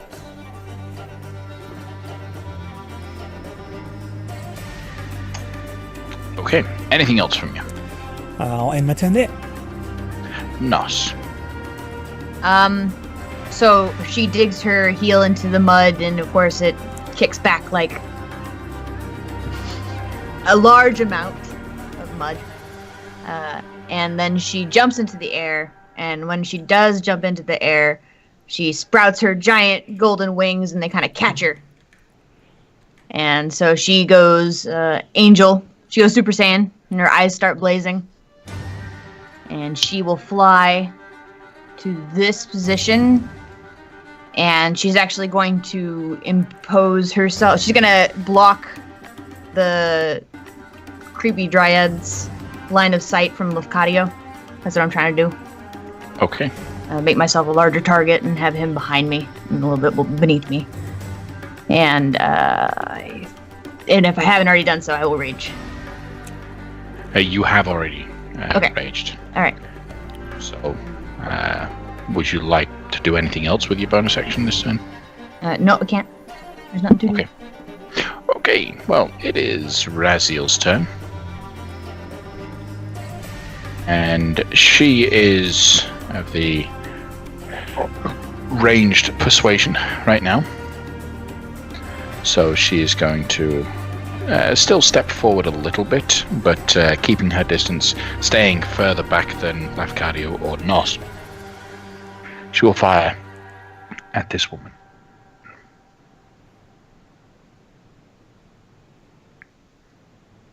We'll make it public. She makes 2 shots with her longbow. The first one is a nat 1 and will terribly miss. The second one is a 14, which will sort of miss. Okay. That'll be it for her. Then we actually have the infected. So, kicking at the sides of her giant elk, she sends the elk moving at full speed, which is 60 feet, towards the person who is kind of drawing the attention. I mean, you're actively trying to impose yourself, so she purposefully spins around. I'm also very shiny. Yeah, very shiny. You're drawing a lot of attention to yourself. So she does something like that. She moves out of the area and then takes a leap towards you. You'll be able to poke her, but you'll be able to poke her once she's already out of the dawn area. So go ahead and poke her. It's a critical with the Glaive of Wonder. Well done. Okay. Wow, that's a lot of damage. 29 points of damage just from that. And then Divine Fury on top of that is 17 more Radiant, and on top of the Radiant Soul damage, which is 13 Radiant points on top of it. Do you want to double the Radiant Soul damage? That's not rolled, so I don't think you do. Oh, it's not rolled? Okay, No. so there's no dice in there. Okay. Yeah. Fair enough. Alright, so that's just it. 15 plus 14 plus 9, 8, 13, and roll a d1 on 100. 59 points of damage. It's a 15. Okay. You are stunned until the start of your next turn. Something awesome. I'm stunned, or the elk, or she's stunned? You are Who's stunned. I'm stunned. Okay. Yeah. Because all of these effects, it's like you cast slow, you cast fairy fire, you cast gust of wind. You are stunned until the start of your next turn, believing something awesome just happened. Believing so. Oh, okay. Yeah. So I see So something. You hit, you think, oh, that was awesome, so much that you are stunned, which gives her advantage on her attacks against you. I'm gonna imagine that Timora herself comes out from the rainy sky and gives me a and be like, oh, Golden Goddess. Okay. So, as she has her longbow out, she had approached you. On the run up, as you hit her with 10 feet away, she'll fire the longbow at you, and then she'll get into close range, which close range would give her disadvantage on the range shots, but she's already got the weapon out. Shows with advantage cancelled out by the disadvantage, right? 20 to hit Nos. Yeah, that hits. Followed by a 19 to hit Nos. That hits too. Followed by another 19 to hit Nos. That hits as well. That's okay. Right. Let's see how much damage she does. Yep.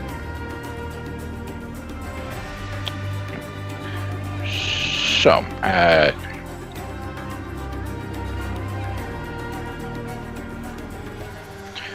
let's see how much that is. As 3 large arrows embed themselves deep into you, they will deal 25 points of piercing damage. Now you're raging, so that's halved down to 12 points of piercing damage.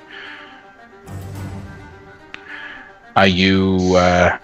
you're resistant to necrotic damage full on, right? Okay. Yep. So as these arrows embed themselves into you, nothing else weird happens. You sense that your radiant essence is fighting off something that this creature is capable of doing.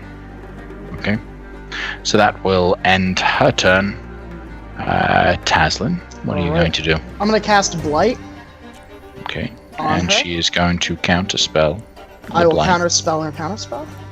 Okay, you will successfully counterspell her counterspell, and you cast Blight. And I'm only doing it at 4th level. And so, would she qualify as a plant? She would qualify as a plant. Okay, so she needs to make me a Constitution 18 saving throw at disadvantage.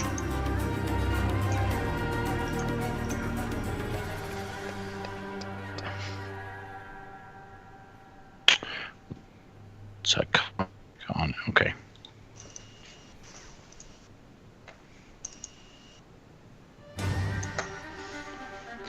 At disadvantage, that's going to be an 8. So She fails, so she takes the maximum damage. So she will Which take is- 8d8 damage, so 64 damage. 64 points of what type of damage? Necrotic. Necrotic. Okay, so she's decaying, which means she is used to the this aspect. Unfortunately, it means she takes nothing from Oh, the attack. alright. As it would appear, she is immune to necrotic damage. I need, because you're really close to it, I need Lafcadio and Nos to roll a perception check. Let's see if you noticed something there. 7. It's appropriate. 15, and my passive is also 15. Okay, 15. Okay, 15 will do. Lafcadio. She just took what you would expect to be necrotic damage. You know that spell, you're familiar with it as it hit. Weird thing just happened. She just healed. No, not for the whole. For 64 points of damage. I'll yell back. She like that. Less of that, please. Taz will go, no! And then I'm gonna run, or not run, I'll move 30 feet away. Boop, boop, boop, boop, boop. So there, I'll move 25 feet. Okay. Anything else from you, Taslin? Nope, that's all I got. Kale, astride your pale horse? No, she's not. She's chestnut horse. Chestnut. Okay. Chestnut draft horse with splint mail barding. I'll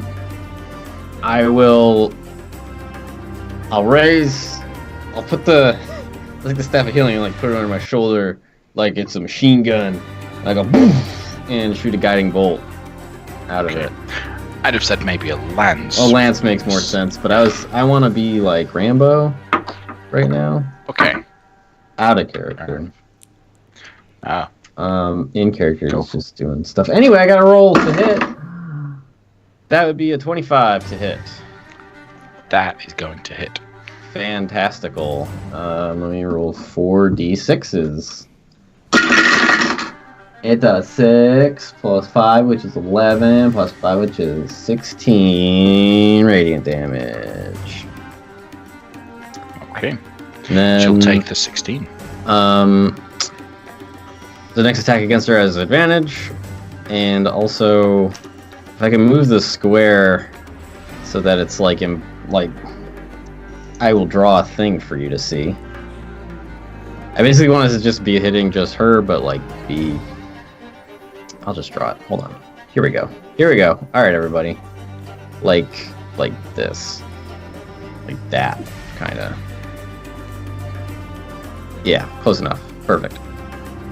And Edra. So yeah, after he shoots the guiding bolt, he like points the staff over at the radiant pillar and kind of like guides it over like a big magnifying glass. He's just moving this thing over, and then Edra will keep going that way. Okay. That's it. Lafcadio. All right, so I'll see that she got lit up by this guiding bolt. So I'll cast my net out, my +2 net, and since I'm 10 feet away, this is at disadvantage. So the cancel out, 22 to hit. So, doesn't matter. I would say I would consider you're actually in melee with her because she's on the elk right up against you. So she is in melee with you. You do have advantage on the attack. That is a 27 to hit. It doesn't matter because it still hits. All right. Then with my bonus action, I'll take my hand crossbow, my double-barreled hand crossbow, and with my crossbow expert feat, take a shot at her. Pop a cap. That's 30. Yep, that's going to hit. And that's 2. Alright, so yeah, 14 points of piercing damage. Okay. Nice. Anything else? And that's it. Nice. We are back to you. I believe I come to, and I'm like, hey guys, did you see that? That was awesome. Oh, that was awesome. I know. Oh, to have her here is great. What was it doing? Oh yeah. Kidding. Okay. She's restrained, so you have advantage on all your attacks. Okay. First one is a 22. That will hit. Okay, the 13 slashing. Okay. On top of 5 radiant and 13 radiant. And then again. So, real quick, just to double check, you were stunned because of your wonder, which would mean you were incapacitated for a moment, so your rage ended. Oh, okay. Well, then I will rage again. Okay. Would you rage before attacking just to make sure that it's up? Yeah. That's literally what I actually did do. Fair enough. In acting form. Fair so, enough. yeah. All right, cool. So 22 hits, so 13. Okay. Is that then? That's a 16 to hit. Afterwards, the 16 will not hit. It's a 29 if I have advantage. Carl said something about that. Yes, because she is restrained, so you do have advantage. So yes, 29 will hit. That's 19 slashing. And then I will action surge and hit her twice again. Attempt to hit. Okay.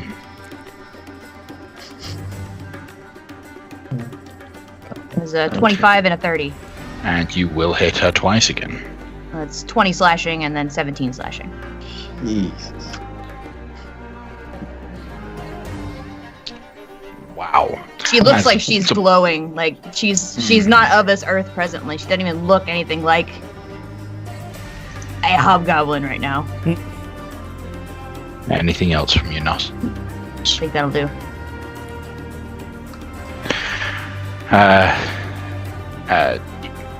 Raziel will be quite impressed by this display that you've done, and she'll actually give you a little bit of a whistle and good going. You keep up the good work. It looks good.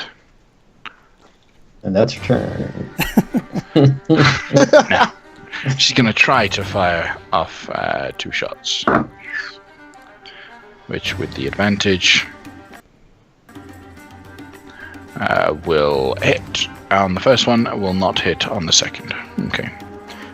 As it hits, the arrow will actually explode once it gets there, dealing extra 2d6 damage. 9. Okay, it is now her turn. She's restrained, but the elk isn't. Accurate. Right? Okay. So she's going to tell the elk to move. And the elk will. Is she saying this in common? Or Elvish, or...? More telepathic. Okay. Not really commanding verbally.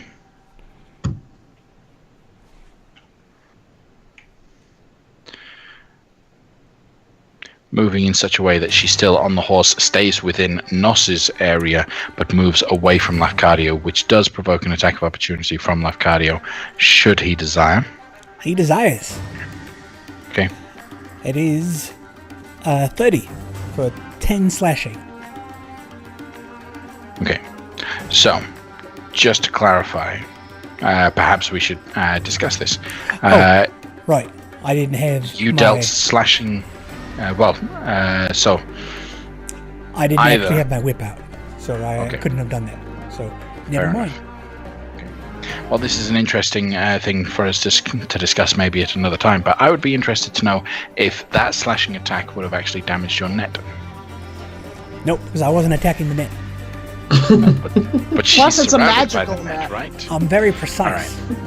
Very precise. True. Okay, seeing what you've just done, Nos, with your wonderful glaive, she is actually she's putting down her bow for a moment, and she reaches out towards you.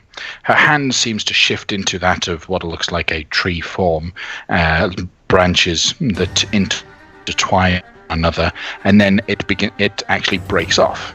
Her hand will then resprout out of the stump that she created, but that hand, as it drops, will explode in a wave of magic, suppressing all of the magic on your glaive. So your glaive, for now, for the next 10 minutes, is non-magical. Okay? Too powerful for you, huh? She's threatened by it. And that's not a case of the DM, it was already planned. But anyways. So, so she uses her whole turn to suppress your one weapon. Taslin? I'm gonna fireball her so that the radius ends before it hits Nos. So it's gonna be like 20 feet, or something like that. But that's what I'm doing on her. So she needs to make a dexterity saving throw. She fails.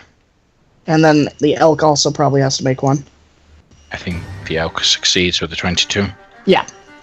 Alright, so she fails for 8d6.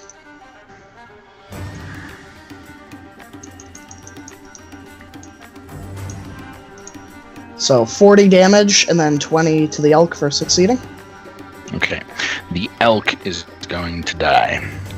It'll just turn to mush instantly. Ew. She'll fall to the floor, prone, taking 40 points of damage, and she's still wrapped up in that net. How's she looking? Is she... I mean, I know she wasn't bad. looking great beforehand, but... Yeah. Okay. Pretty bad. Since you've healed her, she's taken an additional 196 points of damage. So she's looking pretty bad at this point. She's weakened. She's been pulled onto the floor. She's wrapped up. It looks like you guys really have the upper hand here. You've got the cat in the bag. Easy. Alright, that's all I'm gonna do. I'll move 10 feet up. Okay. Oh, yeah. Kale. You did it. You said it. Sorry. It's okay. I would like to move as a bonus action as I approach. I would like to move the square so it's like this.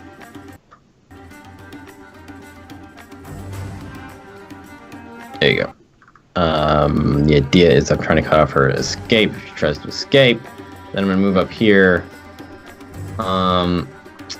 We haven't heard her like say anything yet, right? No verbal commands from her. I guess I'll give it a shot anyway. I will shout a command in the form of the command spell, and I will say surrender. So, command. What can command target? Speak one word command to a creature you can see within range. You have to do a wisdom save or do it. And I'll shout it. I mean, does this look like an actual like person, or does it like it looks more like a plant? It used to be a person. Yeah, it looks like it used to be a person that has become a plant. I'll just try and comment, I guess. Screw it. Okay. All right. So she'll understand it enough to need to make the wisdom save. Oh, good. Which is +9. Okay.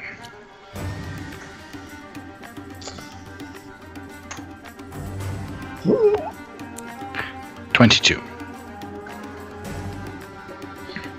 That succeeds. Okay. She should do it anyway, though. I mean, Yeah. I don't know if she'll survive that long. Anything else from you? no, that's fine. Okay. Now, command. That's not concentration, is it? No. No. Okay. Life cardio. Alright, so I'll have heard Kale shout his command, and I'll have remembered that he wanted to try to spare her, so I'll just bring out my whip and ready it. If she tries to run or attack anyone, I will attack her with my whip once. Okay.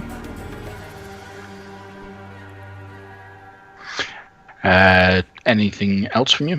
That's it. Nos.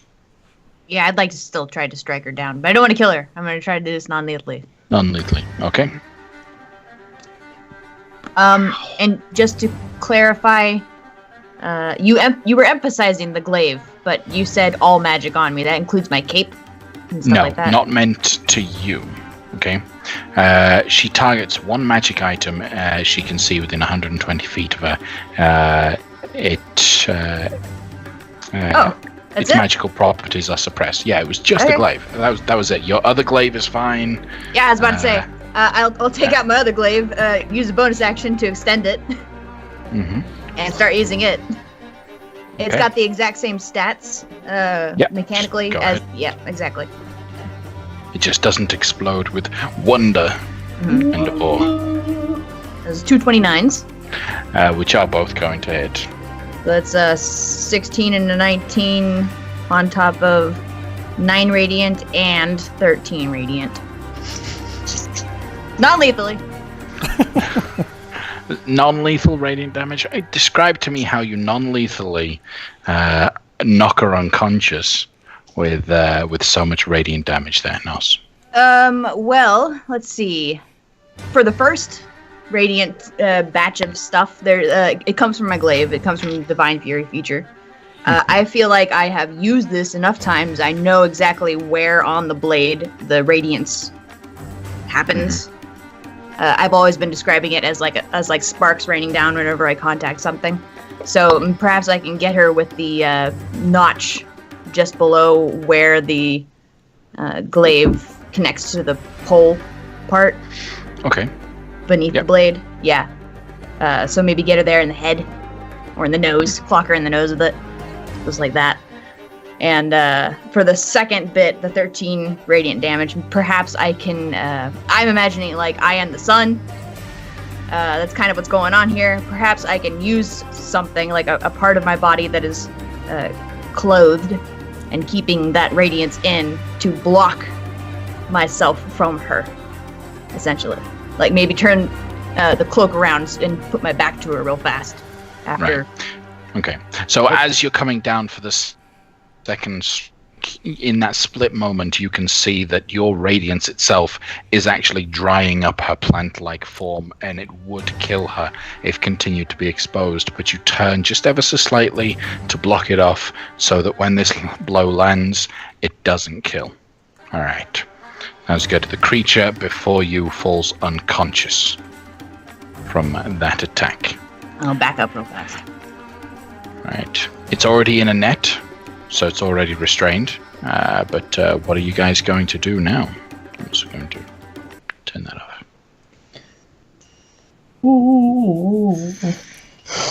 Well, I suppose at least we now know they're necromantic in origin, and that they are more necromantic than plants. So surely, if something was able to transform her into this creature, we have the ability to transform her back. I say, looking at Kale. I ride up on my light of foot horse, and I think about things. I'm trying to figure out. I guess I could commune. No, that's a yes or no. What was the one where I get answers? I think that's divination. Aha! All right, yeah. Give me 10 minutes plus 1 action. Okay. I'll get off my horse and kind of just like kneel down in front of her and divinate some stuff.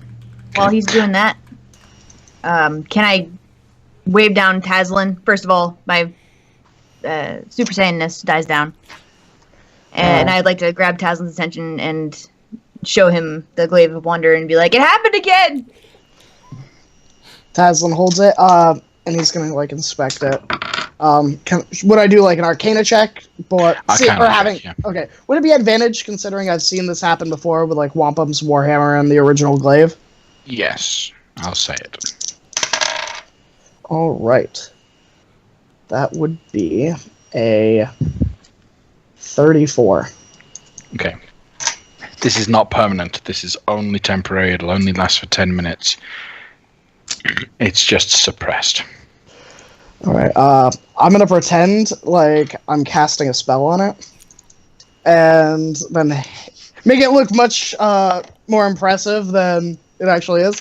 Maybe like prestidigitation, some like fireworks sparking out of it, She's looking over at like a concerned mother, and doctors have her child. and I'm like, Perform a 10-minute ritual so that its magic comes back during your ritual. yeah, that's exactly what he's gonna do. And then at the 10 minutes, he's like, it was hard, but I managed to do it. Thank you, Doctor. I mean, Taslin. Okay. Nice. During which time, though, Kale's 10 minutes will have passed. So real quick, just going to go back to Kale. Kale, what do you ask your divine entity? Single question concerning.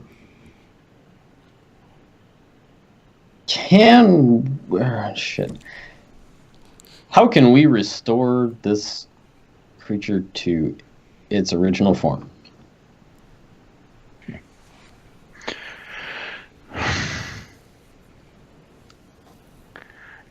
I'm trying to make this cryptic, right? Because that's what I can do. I can make it cryptic. Oh, I don't have absolutely. to, but I can, so I will try.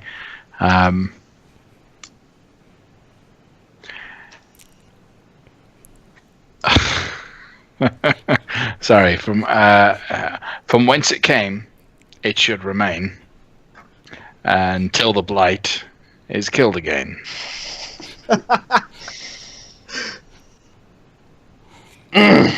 All right.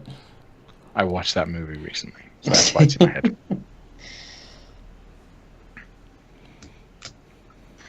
Fuck you, Terrence.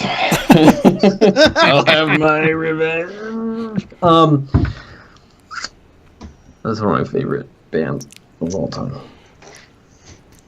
Okay, I'll tell everybody else. Gosh, I'm pretty sure we need to keep them restrained. Do we still have shackles? Somebody's got shackles, right? Is one of them caught up with us yet? He's got shackles. Yes, and he has magical shackles too. Yeah, let's just do the magic shackles. Okay. And That was such a score. It was. It completely threw all of my plans for the session out the window, so of course he gets to keep it for forever. Because the magical shackles cancel out all innate magical abilities, right? Would that kill the creature that's affected by a blight because it's being kept alive because it's a portion of the blight trait? No. Okay. It's too much for tonight. No. What will happen, I guess, from that is you can restrain her inside the tree that she popped out of. And when the tree blight is destroyed, she will be reborn back to what she was. well, I mean, I So don't. we'd have to leave the manacles there? I don't want to do that. We got a cart, right? Yeah. So we chop the tree down, and put it on the cart. 2 copies. Yes, Grab you the do dryad have a in the tree. cart. Could we just put her in the cart? Yeah, but then if she's not in the tree when we When kill the we blight, kill the then she blight, doesn't then- get saved. I don't want to leave the shackles just laying around somewhere. Me neither. It's still good. Yeah, And I mean, on top imagine of that, what a poor woman would feel like when she wakes up and finds out she's in shackles inside of a tree. Well, this is an evil dryad creature. It's not just a woman. Well, it's it could have been she just an elf. wake up Wanna as a watch her. person, right? Like, Maybe.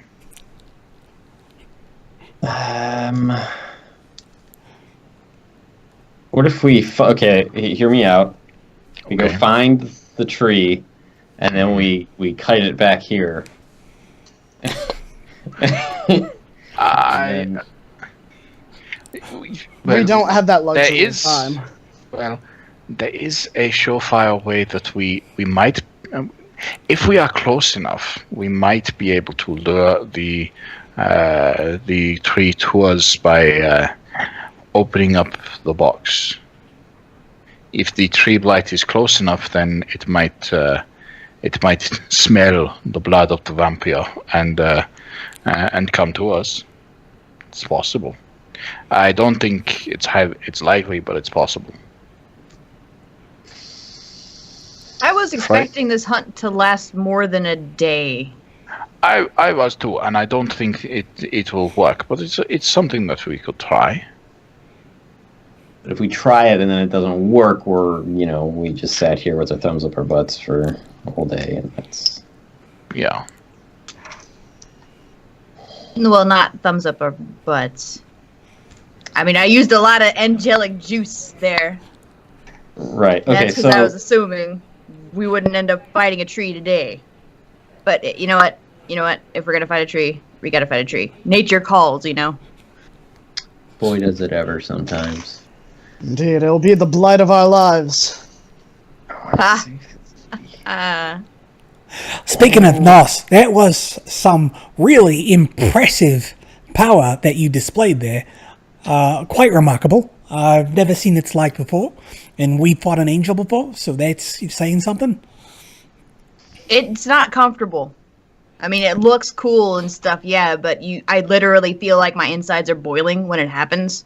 It's something about this mortal form not being capable of containing that much energy.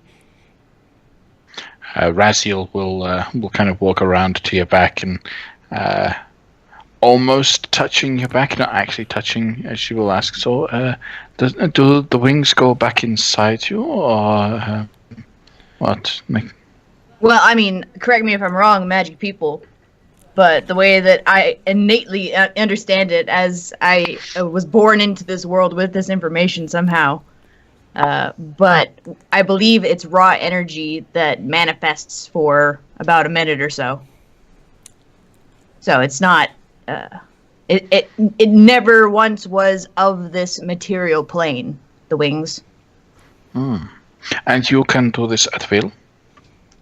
Yeah, but like I said, there's a limited amount of time that I can spend with it, or else I will start to melt from the inside out. Okay. We wouldn't want that. No. I have melted before. It is not fun. I do not suggest it. Yeah. Speaking of which, Wampum, I got a bone to pick with some of your clerics.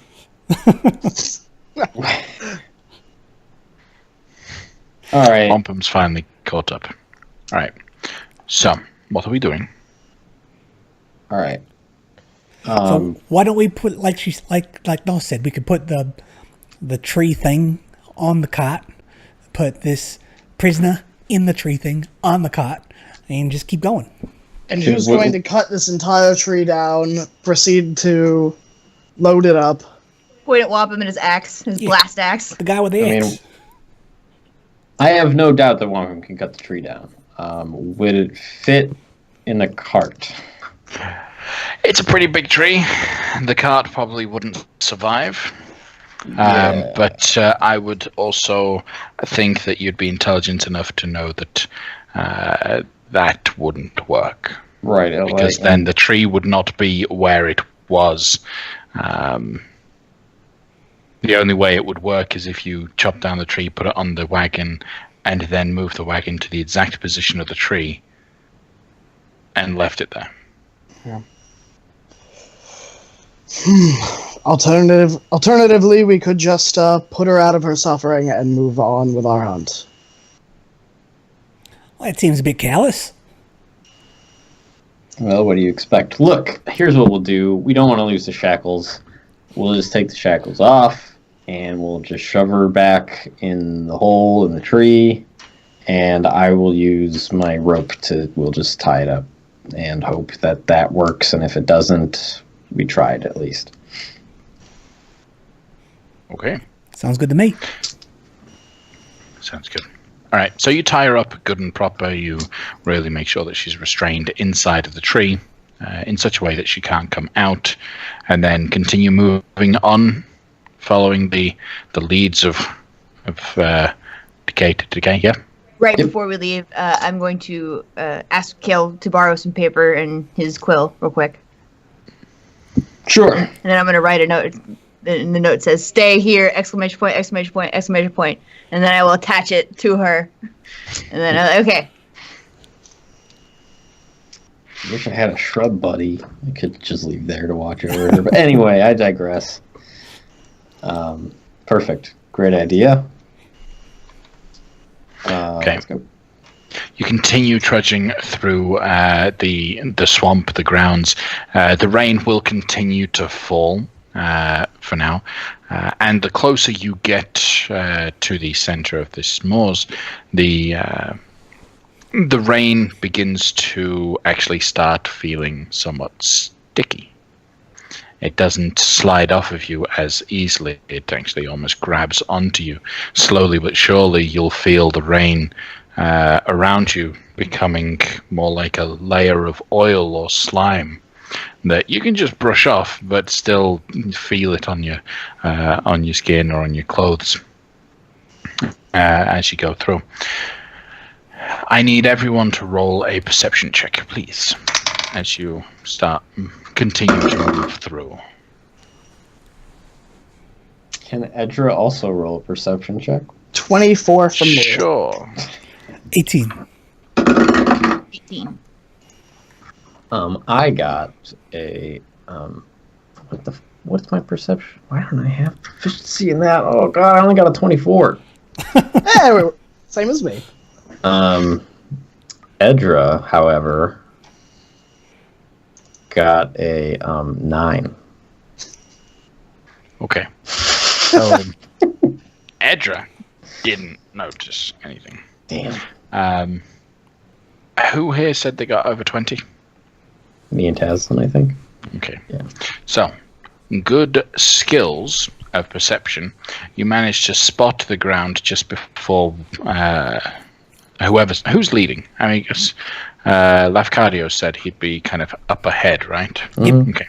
Stealthing away. So you guys would notice just as his feet are about to sink into a portion of the swampland, you notice there is something off about that portion. It bubbles just a little bit more, and it seems to be shifting slowly in a different direction from any swamp water around it. The shifting seems to be almost towards its center, ever so slightly. Ripples going inwards on the water, which is weird because if ripples go inward, they don't go inwards, but if they did, that means the water is flowing inwards and it must be disappearing somewhere. Lafcadio, stop! Step back! What? Step away quickly! Alright, I step back. I do the moonwalk. Alright, I'm gonna point out the puddle. And as you look at the puddle, you'll notice it's not necessarily a puddle so much as one portion of a large lake in front of you that still has ground in and around it, but all of the water seems to be kind of moving in weird directions. Lots of small groupings that seem to be grouping inwards to centralized positions. In front of you is a whole lake that's working backwards. Okay, so it's like going into like caverns, probably beneath the marsh or ruins or whatever.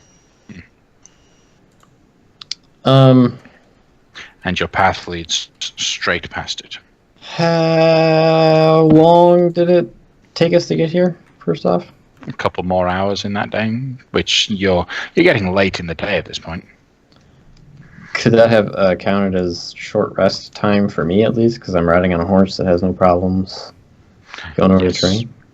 I restored some slots, everybody. Me too. 4 and a 4 and a 5. Perfect. Anyway, I will use one of those 4th level slots that, well, what should I use it on, everybody? So it's a big lake. How big it's a really big lake. Roll a, well, you've got a perception 24, right? Yeah. That's what it was. Yeah, okay. So you would see that the lake is probably, I mean, it's getting dark. You can see about 300 feet either direction.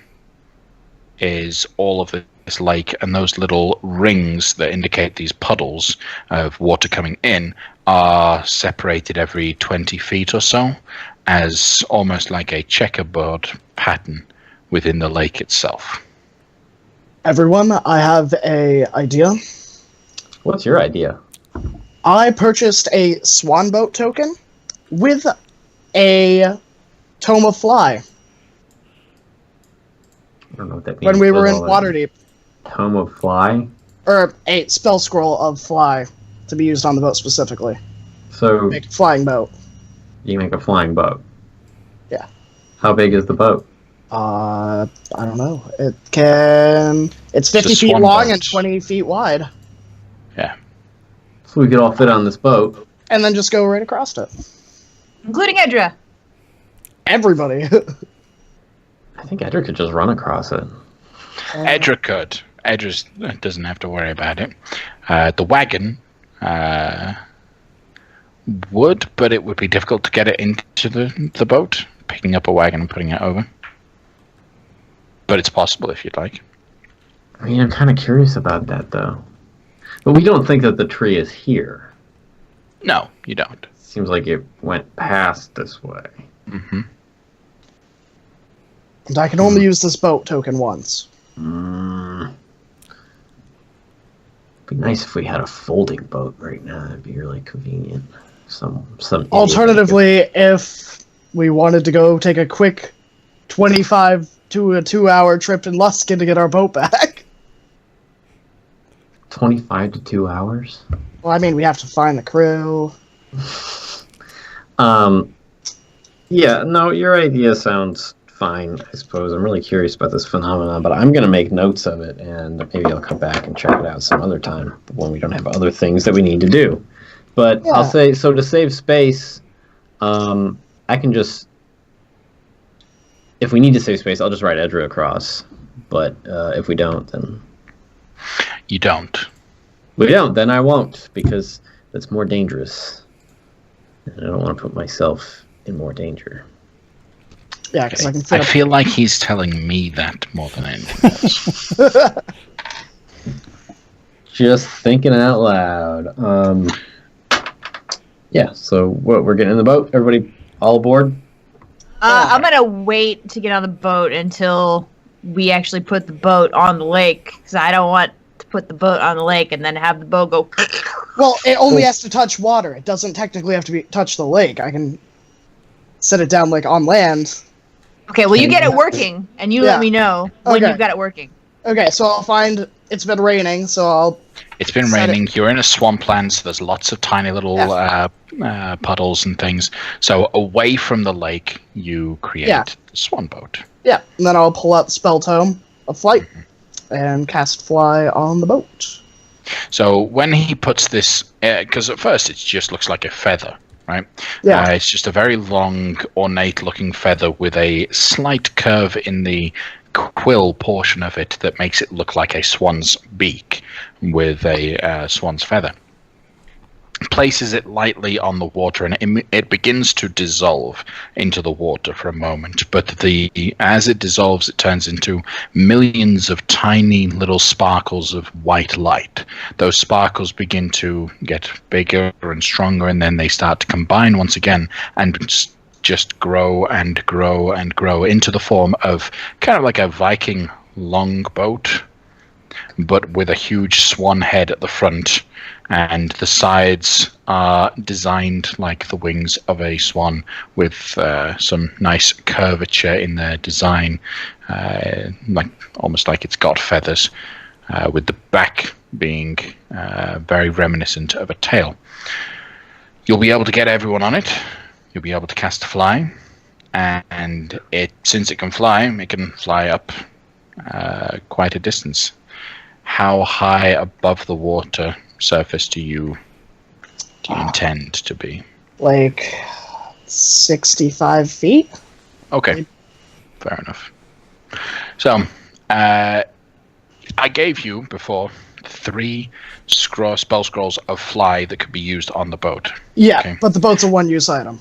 But the boat's a one-use item. However, you're going to need to recast fly on the boat as you progress across. The boat will Yeah. remain for a while, so after an hour of flying, you'll have to recast it.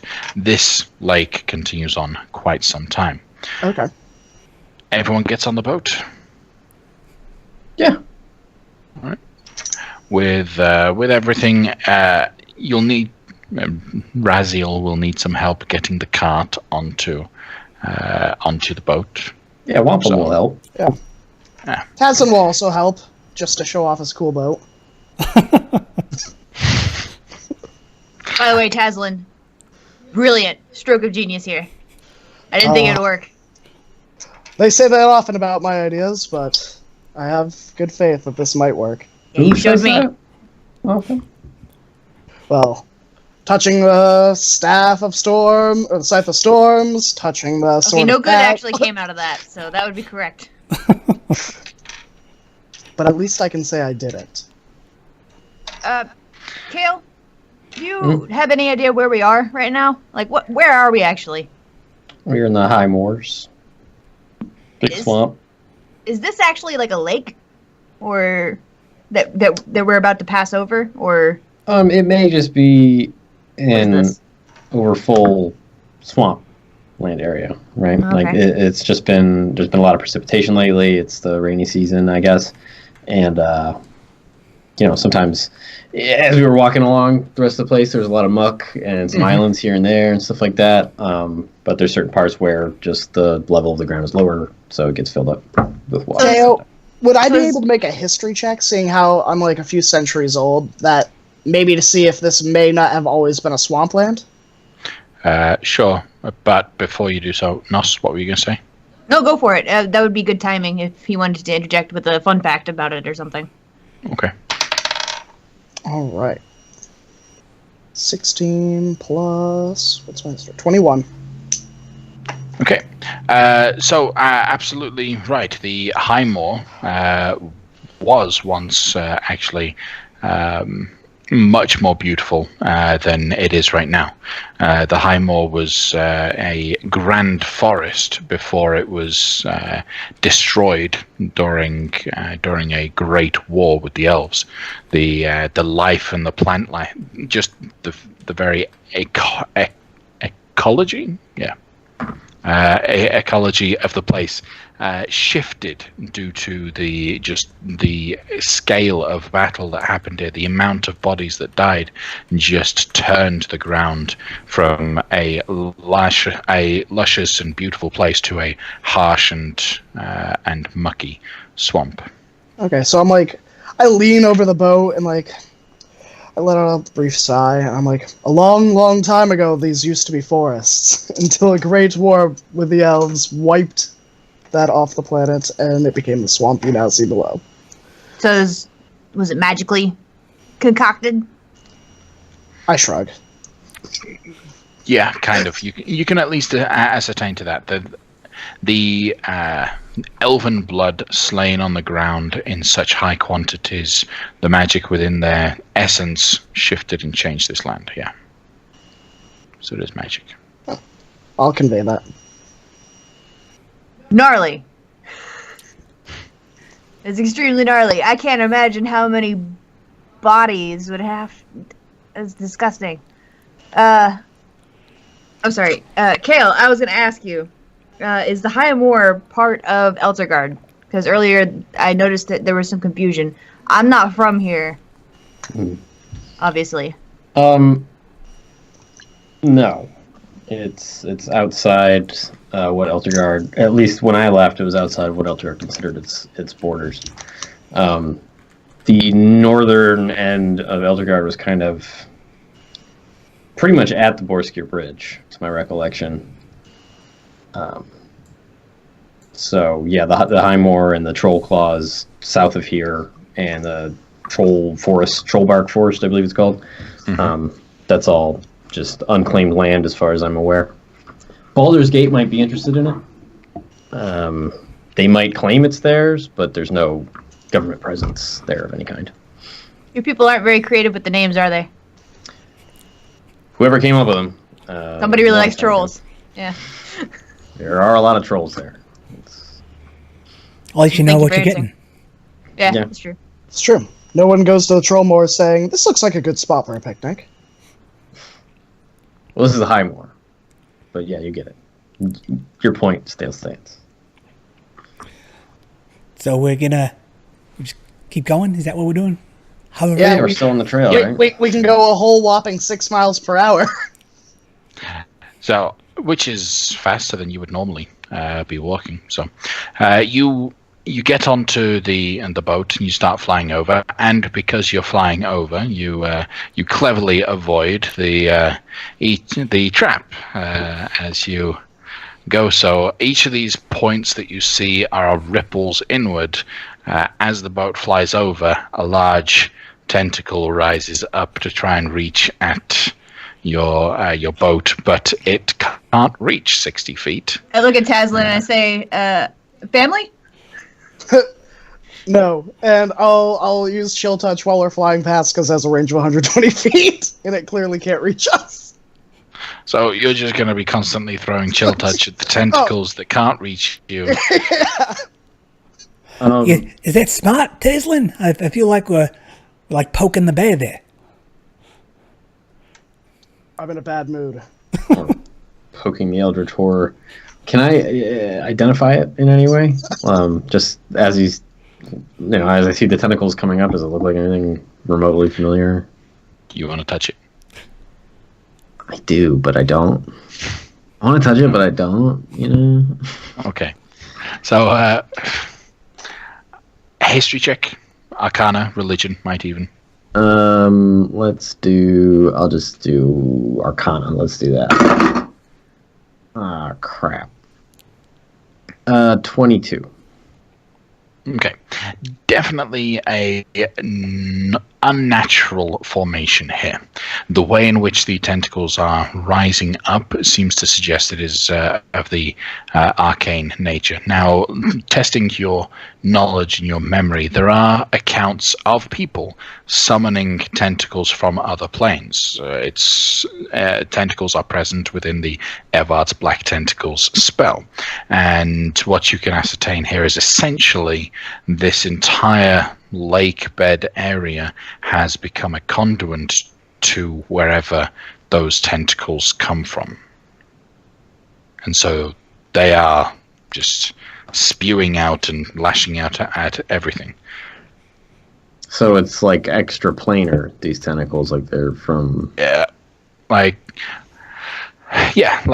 someone took some creature from that extra plane and just laid it out, almost planted it in rows within this large lake. So it's all in the material plane. There isn't like a portal to another plane. You don't sense any portals in the other plane. Okay. Looks like someone went to wherever Evard's Black Tentacles come from and somehow managed to get them back. Okay. Wow. Yeah. Very much, as you say, an eldritch horror-like aspect to this. Right. So we got some sort of illicit nonsense going on here or something. But all right. That's disconcerting, but we're up here and it's down there, so... Yeah, I mean it's the forest. There's dangers in the forest. You never. There's always lots to explore down there. Yeah, normally the dangers are like it's like some sort of animal that exists in the forest. So there's owlbears and plants or shambling mounds, not incomprehensible eldritch terrors from the beyond that rend your psyche asunder or whatever the hell words. All right. So while you are making your way across this large lake bed space, it'll take, as I say, the 3 hours. It is a huge area, and the tentacles will expand through the entire space. Once you get to the other side, the boat will set down if you wish. Well, actually, there's no real... what's the duration on that thing? 24 hours, I believe. 24 hours.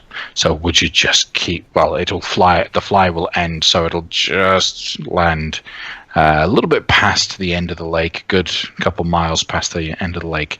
The boat will slowly start dropping to the ground, where it slides in and digs itself into the swamp. All right, so I guess we'll unload. I'll turn to Nos or Wampum and say, does anyone have an ale or a mug or a glass or something? I just got reborn, man. I'm like, Yeah. Why? Well, I wanted to christen the ship. It got us across on its maiden voyage and only voyage, and it only felt right. I mean, that sounds like a wampum request to me. Yeah, well, sure. I mean, I'm usually the person with the booze. Right. it's true. It's not right now. They all got exploded. I'm definitely. I have a whole shopping list here of things for the next town here. Booze is on that list. Okay, well, if I don't have that, then I'll just give it a nice little salute and disembark. Well, before you walk away from this, it is late.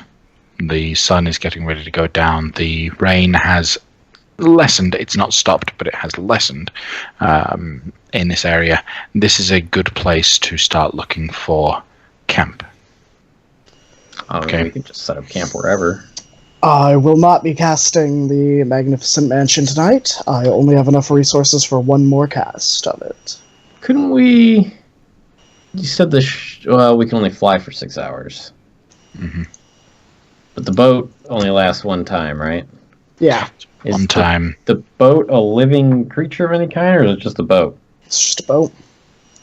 Could we just, like, make a big hole in it and just stay in there overnight? Talking about maybe flipping it over. Yeah, well, I was imagining it was like a deck. You know, it wasn't like a big... Oh, I was Thing, thinking of but- like serious Viking worship, like Yeah, it Yeah. looks One like a one level. It looks like a Viking warship. Oh, okay. So Then yeah, we'll just flip it over, I guess. Yeah, Well, yeah. we'd have to cut the head off. Oh, we got that. No problem. Yeah, you guys can figure it out. But yeah, we just stay in there. Me okay. and Wampum will go cut off the head, and then me, Wampum, and Edra will flip it over.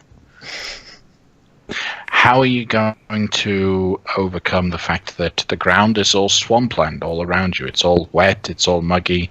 It's sticky. It's swamp. It's mud. Well, I guess if we can't, we can't. It's possible. No, because you'd need iron rods or something that's heavy.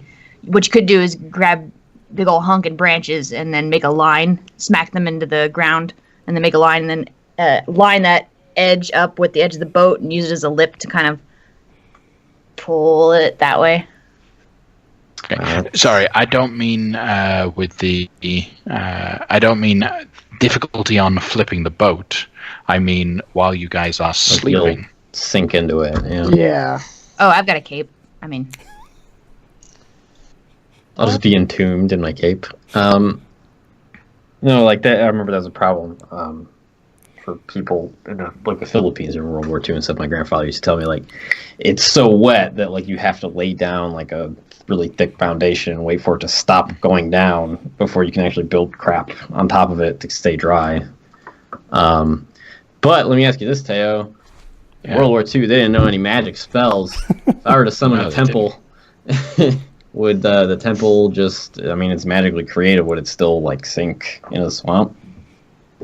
I'm gonna say the magical temple does not sink into the swamp. All right. The magical temple would stay. I'll just make us a magic temple then, guys. Everybody can fit in it. Except for the vampire. And I think Hellboy might beg to differ regarding the magic in World War II. Well, that's true. All right. Well, in the Pacific, they didn't have magic. The Nazis Okay. over in Europe, they had all sorts of magic. So yeah, I will just do a temple of the gods, and this time I will allow undead, but I will not allow fiends. No fiends. That's where you draw the line. I draw the line at undead, but Can you also specify today. plants and things like that? no, I can do elementals. Can you specify giants? Nope. Just celestials, elementals, fae, fiends, or undead. So just fiends and elementals. Screw it. I don't want any elementals in here. No Okay. abolithic horrors. I don't think we've got any elementals nearby, so sure enough, yes, you will. You'll set up your temple before or after Nos Wampum and the horse flip the boat. I imagine probably like before, because I'd probably, Kale would probably be like, yeah, that's not going to work. We're in a swamp. It's not. Okay. All right. We were just doing your idea! No, sorry. It was a bad idea. I have flopped and flipped on the idea to something else. All right. So, inside the temple, there's places to rest, right? Sleep. Yeah. I'm allowed to furnish it however I want. So there's like cots and stuff. Okay. So everyone will be able to sleep. Everyone will be able to rest, and during the night, while the night goes on, do you guys set up watches with the temple? Yeah. Yeah. Okay.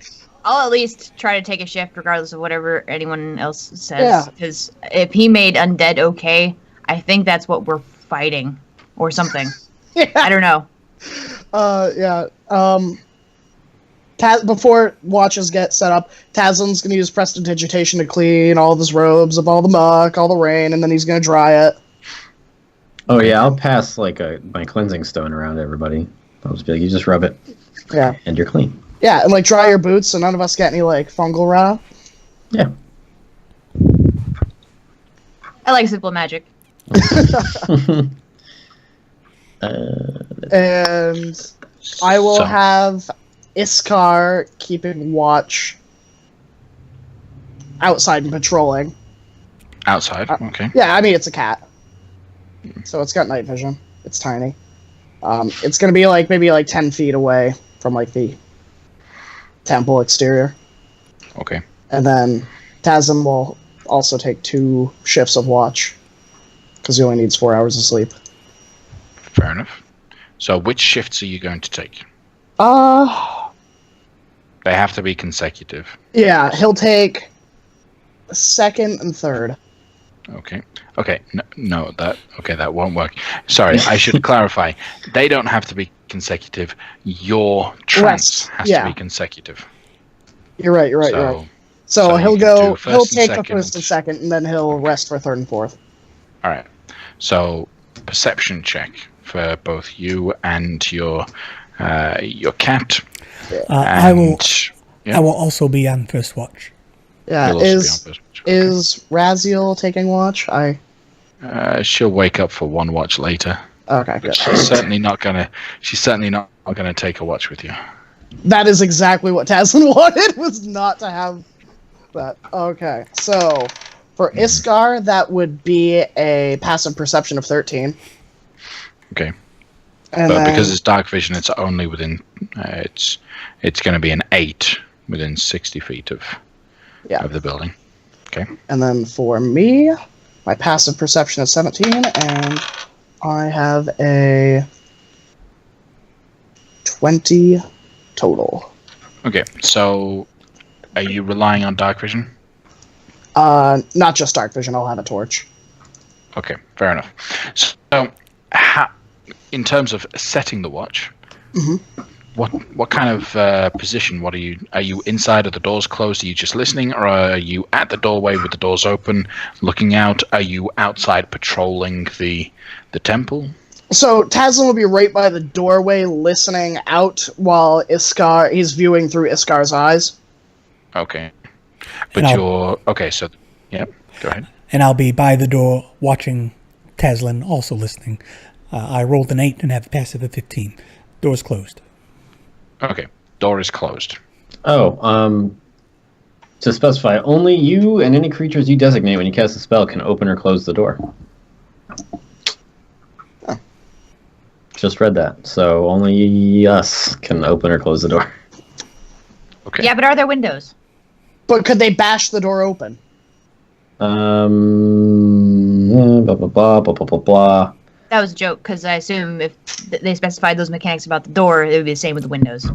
Yeah. Must be, yeah. Why wouldn't it be? But still, could they bash it open? Right?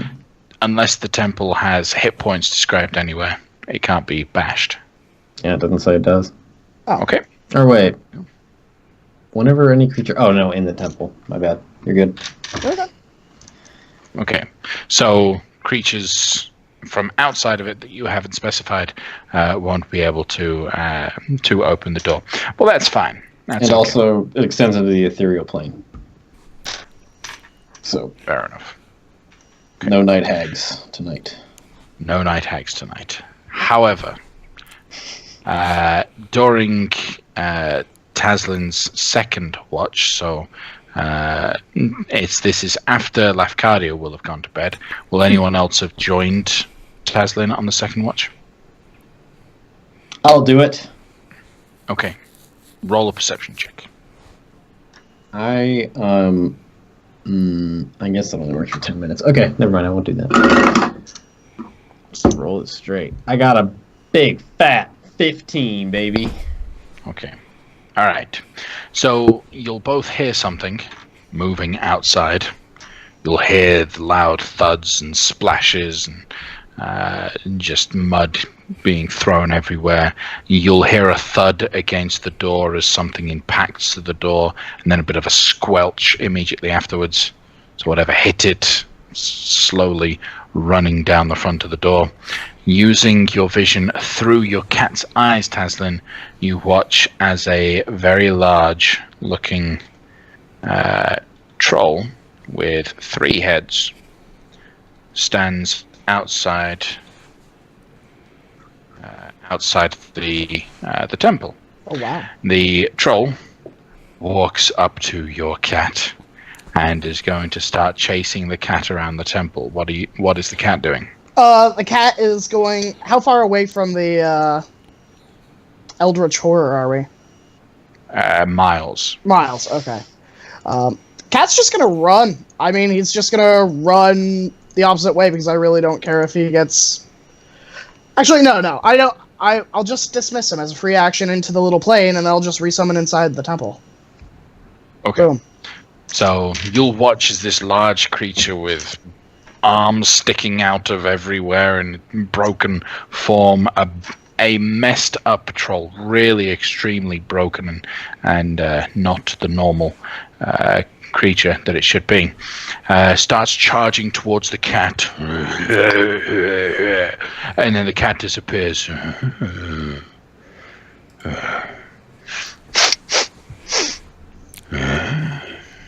Turns towards the door and is going to start walking and just bashing on the door to the temple. It's trying to break through, it can't, and it'll do that for a good 10 minutes or so. Okay. And then it'll stop and walk away because you can't get in, and it didn't get to play with the cat. I don't know. We could have made a new friend. But I'll tell Kale about what I saw through Iskar's eyes, and then resummon Iskar right next to me onto my lap and give him a little head ruffle and, like, under the chin scratchy scratchies. There we go. Well, I've seen some ugly trolls in my day, but that was a very ugly troll. Okay. But that means there is a very ugly troll, almost a dire troll, somewhere in the area. It walked away after it couldn't get into the temple, but it is in the area. All right, fire spells it is. Yeah. Okay. No, that's fine. Okay, so Taslin's watch ends. You bed down. Who takes the third watch? I would have offered at the beginning of the night, but at this point, if someone comes to wake me up, I'll roll over and I'll be like, I really don't see the point anymore if nobody can come to the door that Kale didn't specify. Like, I when there was a possibility before, I was going to make a play for it, but now it's just like, why? Okay. I'm gonna close the door. So Raziel will wake up to take these 2 watches, at least, and she'll be able to inform you in the morning when you all wake up refreshed, having gained the benefits of a full long rest, that whatever that creature was, it came back twice during her 2 watches. Okay. So it's still nearby. Okay. So what do you do in the morning? Just chill for a minute while I pick more spells with fire in them. Yep. Firestorm. Don't you see him? I need word to recall. So, Yeah, it's pity that trolls aren't humanoids. Cause I'll cook us some breakfast. Ooh. Okay. Someone's doing something right. Little kiss the hobgoblin apron back on.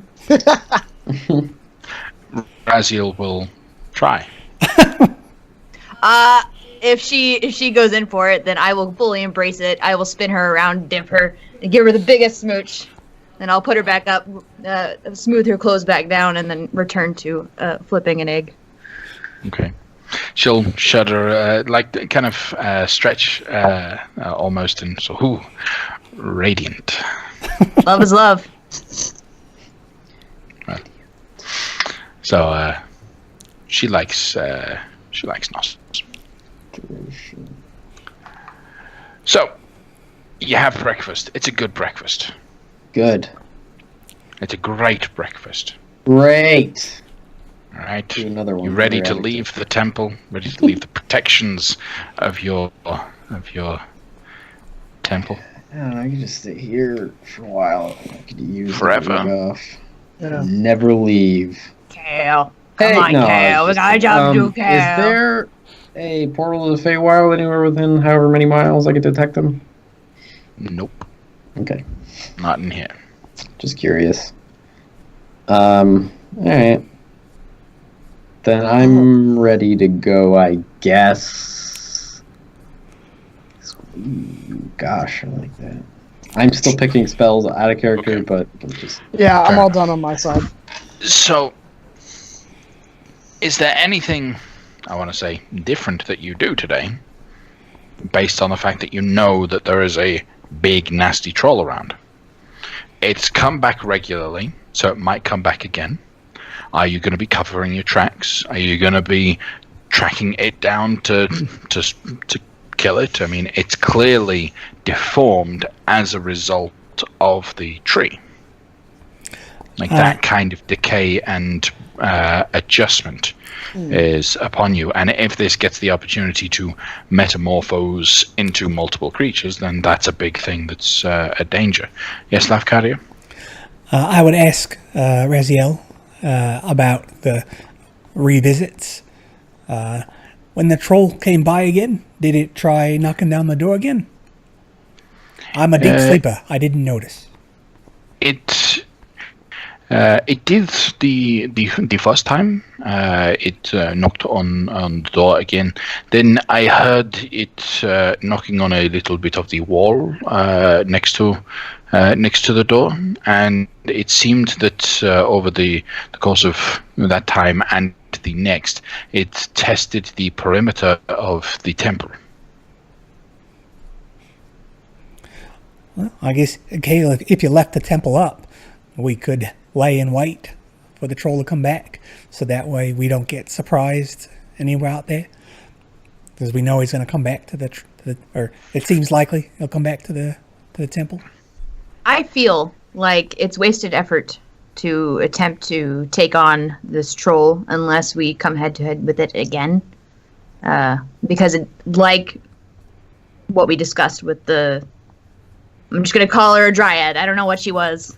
But that thing that we fought, it seemed like nothing could be done about it until we caught the tree that was doing it all.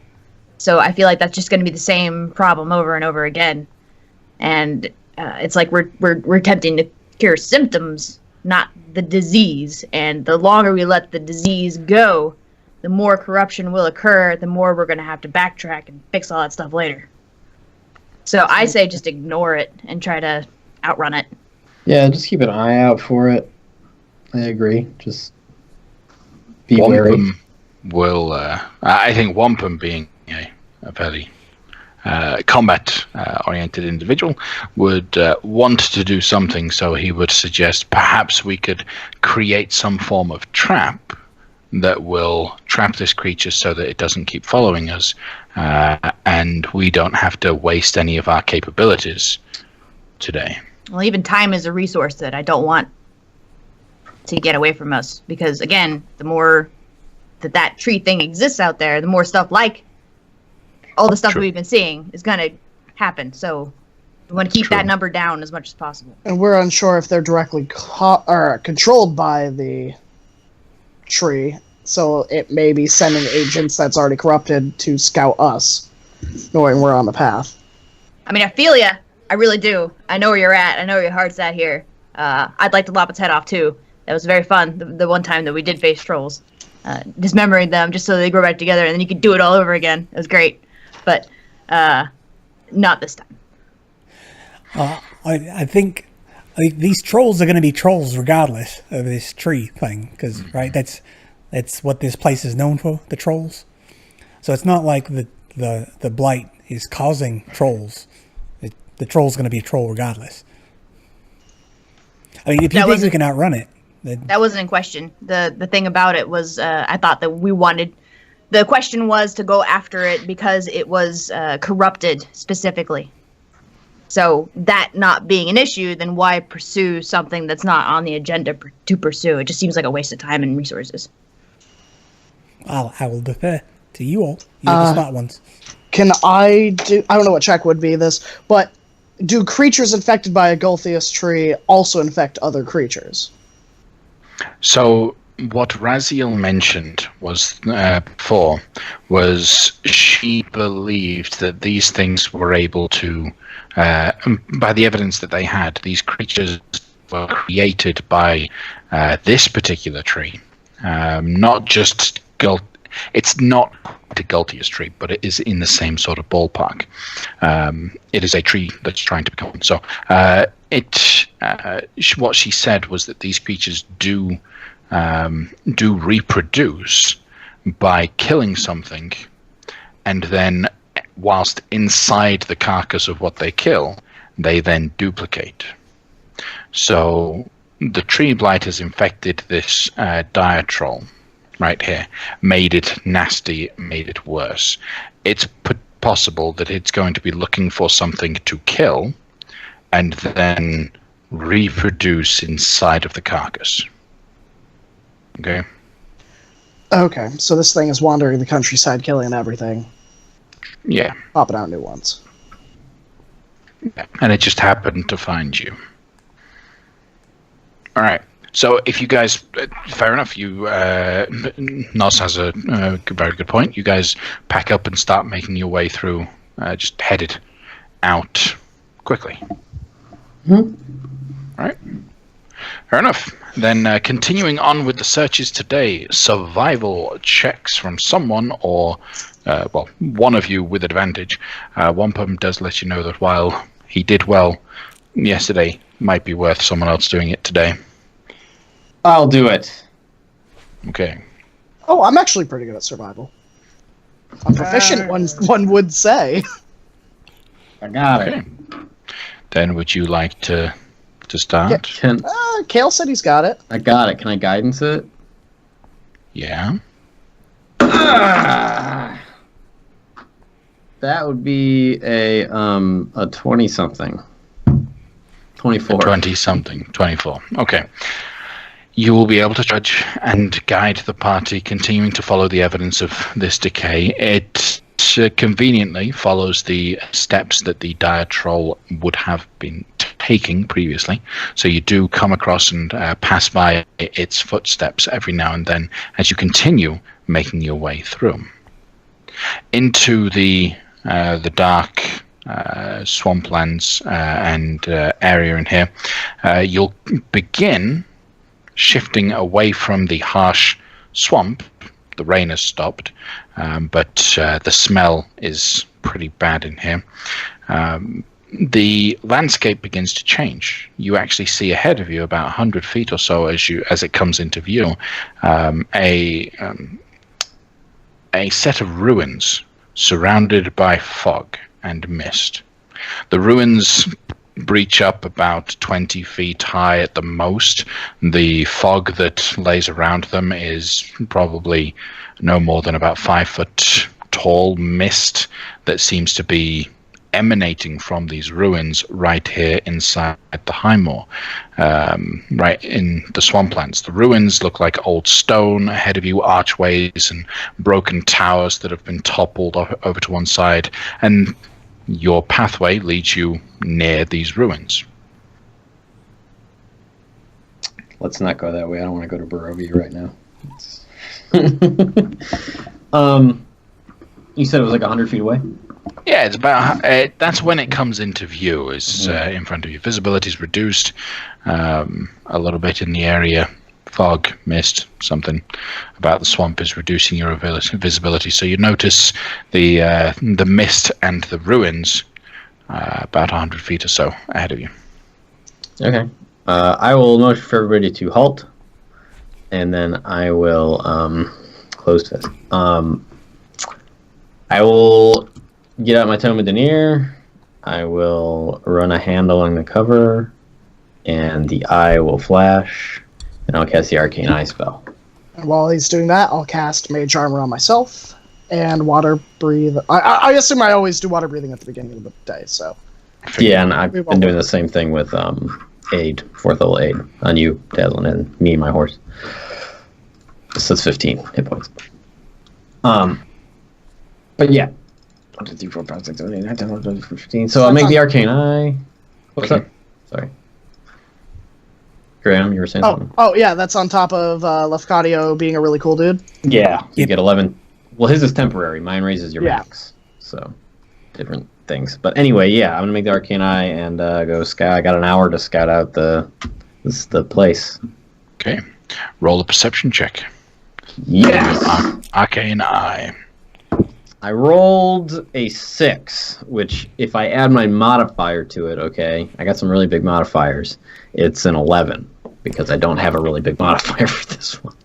Okay. It's all visual too, right? No audio?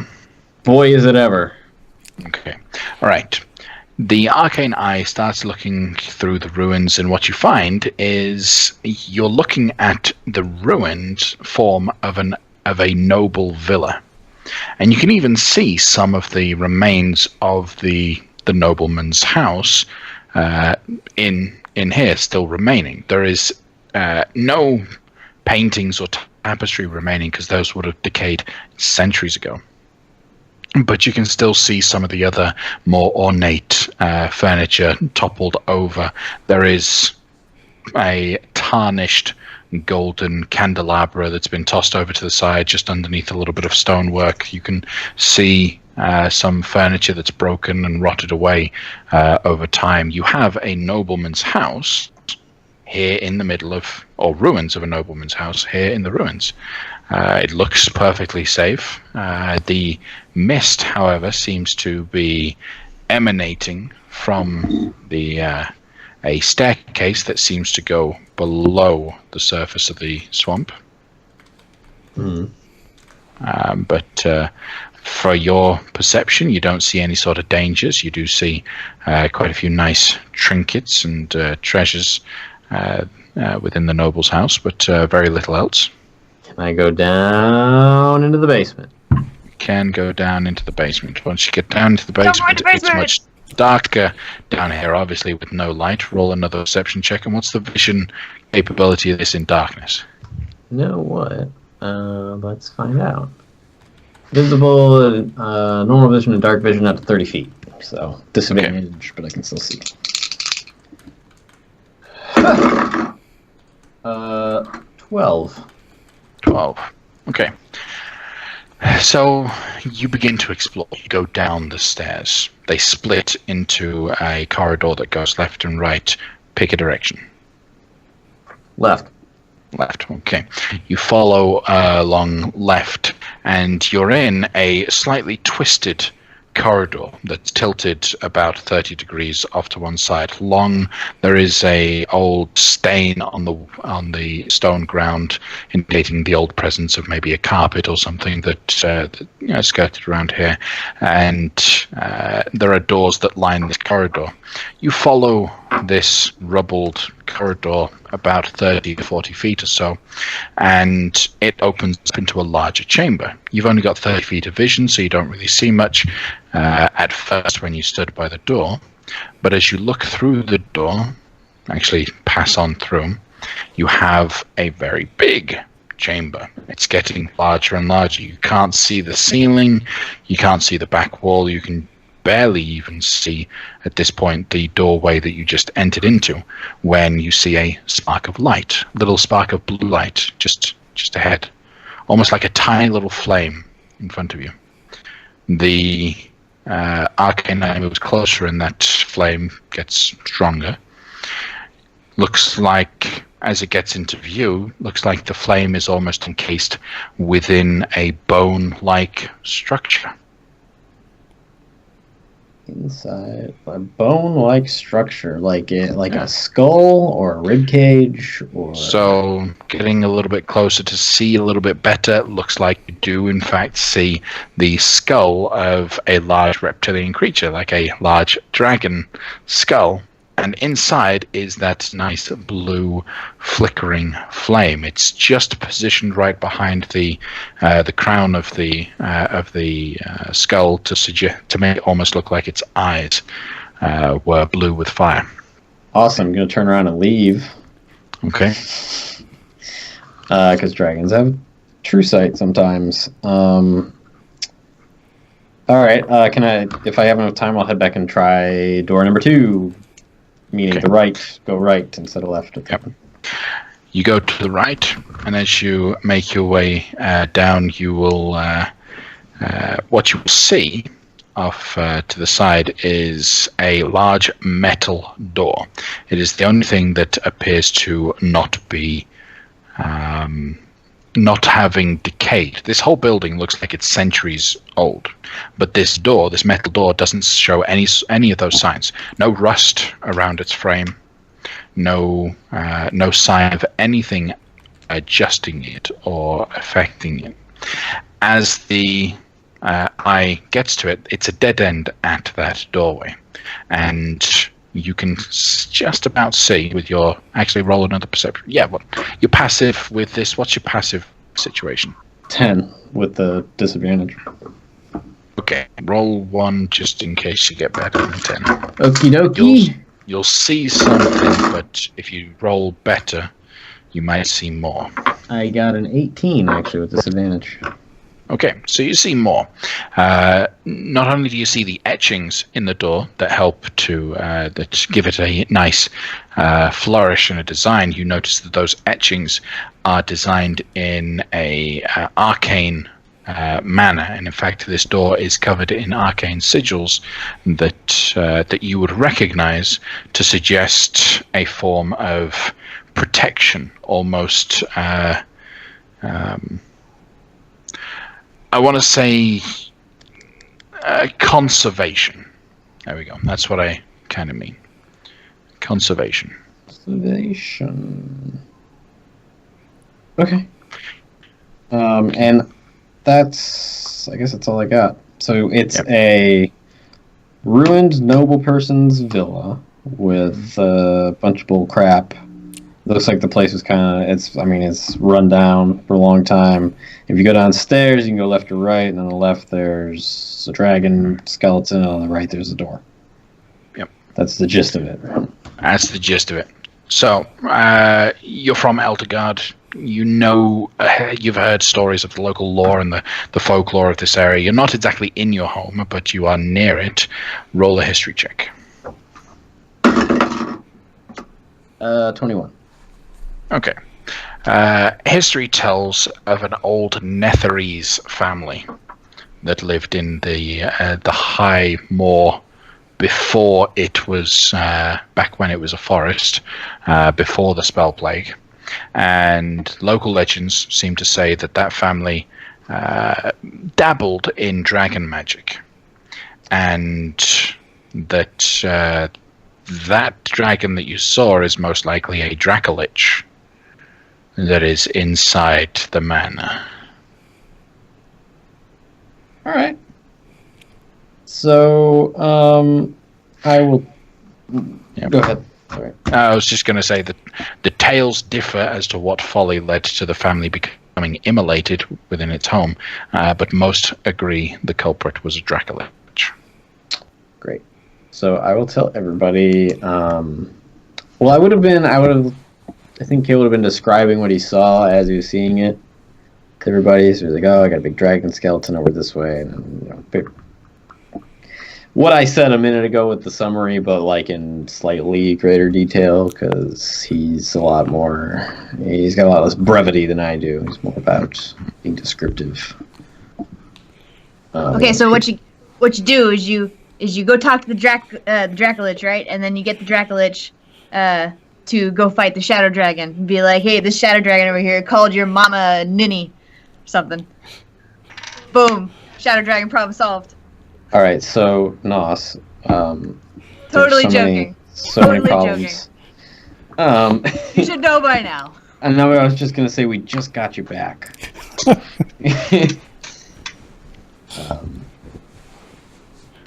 Anyway, yeah, that's what's waiting for us up there. I didn't see any traps or anything, or nothing that was gonna jump out at us. I suggest when we get in there, after we look around upstairs, if we go downstairs, let's go right.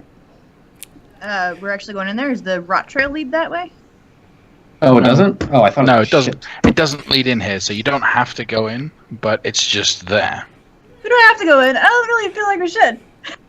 Probably not a great idea. I think we'd definitely come back. Indeed. We'll put it on the list of places to come back to after. I'm gonna steal the dragon's hoard. Okay.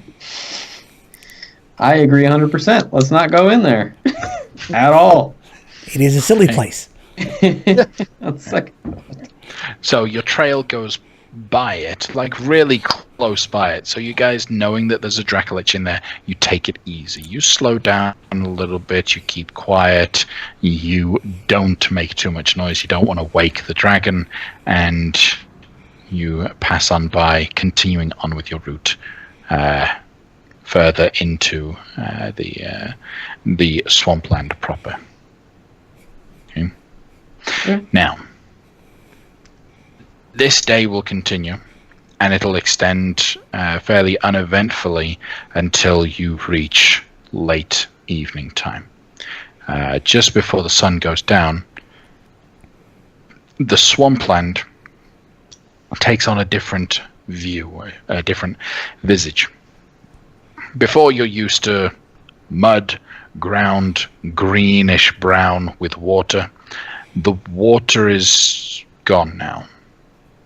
The water has completely disappeared. All you have is the brown and the green, the moss, the lichen, the swamp, just without all of the water. It's slowly drying as you've crossed this strange threshold. You'll see periodically in the ground more of those little evidences of something exploding out of the floor, as if it actually was buried underneath before it popped out. You are in an area where the air seems to tingle with the malice that this creature beholds. And ahead of you, as the fog begins to part in front of you, is a huge tree. Its branches reach up about 70, 80 foot high. It's about as wide. All of its branches are gnarled and twisted. They reach out like claws, creating a huge canopy of just a branch, no tree, no leaves or anything. But the whole tree just gives off this vibrant green hue. Its huge trunk is at least 20 foot wide by itself at the base, and then gets thinner and thinner as it reaches the top and begins to branch out. But the enormity of this thing stands in front of you, a couple 100 feet. That is the material plane version of the Blight. 20 feet across is bigger than the massive. size of this entire room. 20 feet in diameter, trunk. So that's not even... Okay, yeah. And we need to get it to feast on this vampire. No. So, No. and she'll root around. She'll pull out her goods and root around in her pack and pull out a stake that is a white oak piece of wood, pointed, that is caked in blood, and you can see the blood has actually soaked into the oak itself. What we need to do is drive this deep into the heart of the tree. So, Would that work? Do I know that is what you need to do? it's a theory. Theory. Yeah, I'd like to spitball with Kale on this, with what we know with these trees. Right. So, I mean, the idea is that you can grow more by using a stake with blood in it and planting that. Because they feast on vampire blood, or at least they Right. want Yeah. to. So I mean- by giving it the stake, it assumes it's quote-unquote eating, so it stays put, because it assumes it's like a corpse underneath it. That's her principle. The growing of a Gultius tree involves the plantation of the stake, which then begins to sap the nutrients from this and cultivate the area around it that creates the Gultius tree. Her theory, which she got from somewhere. She says the elders of her village said it, but her theory is that we can effectively get this thing to be stuck in one place, feeding off of the blood from this stake by stabbing it. But you're not going to be able to just impale it with this because, according to her, you can't harm this thing while its counterpart is not in the same location. So you need to actually get it to feed on it. So the idea is she wants us to get it to feed on this thing, and then we have to, like, someone has to go to the Feywild to check to make sure the other one's in the right place. So the idea is once she'll once explain it's- she'll explain out of character so that it's a little bit clearer. Getting the material plane version to feed off of the vampire blood will actually empower and boost the Feywild version. With its heightened senses, the vampire that is inside of there, that is staked and fresh, will be opened and available, the scent. With the heightened senses of the now beefed up version of the tree on the Feywild, it should detect it and come to feed off of it. Should the tree be able to completely feed off of the vampire, it would become a much greater, much more dangerous Gultius tree than anyone's ever experienced. And so it's going to want to do that because it wants to be able to spread its decay and it wants to grow and empower itself. So she's hoping to go to the Feywild version of where you are right now, leave the vampire, attract the tree. Once it's in that location, then you kill the tree, because then it can be harmed. How is she going to do that? How is she going to get to the Feywild from here? Can I detect a portal? Are there portals somewhere? I have an amulet. I know you can, but her. She's the one who wants to do this. Oh, that's a good question. So if you ask her, she explains that she can, while right now she can't sense the presence of any portal nearby, but she's hoping to find one not too far away that she can get to and then be able to come back. The stake inside this version of the tree blight should last for a while, good couple weeks, months or so. The longer it feeds, the stronger the version on the Feywild gets, so we don't want to take too long, but she's hoping once she gets this one secured, she can trace her steps back towards some location where she can track her steps towards the nearest Feywild portal and then come back. How fast is that tree going to move?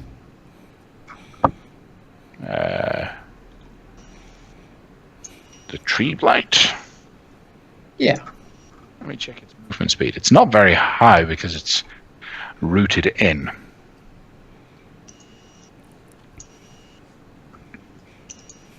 And let me repeat what I understand the plan is. 30 feet. It can move at 30 foot speed. We're going to lock down this tree, go to the Feywild, lure the other tree, kill the other tree, come back here, kill this tree. Killing the tree, it exists on both planes. Killing So the we have tree to in kill one them at the should same kill it. spot.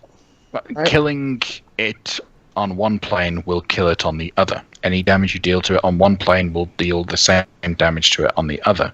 The problem that it has is while its essences are split over different locations, it seems to be impossible to harm either side.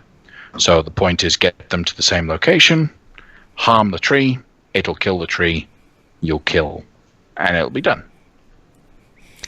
And we think that using the stake on this tree will lock it in place for a good long time. That's what she thinks. It might not, but that's what she thinks. Yeah. And she was willing to do it all by herself. So. And who told you this again? Your village elders? Yeah, his name was Elder Taunus. He was one of our council. He was leading and in charge of the watch that would watch over the tree. He doesn't just happen to hate you or anything, does he? No, I don't think so.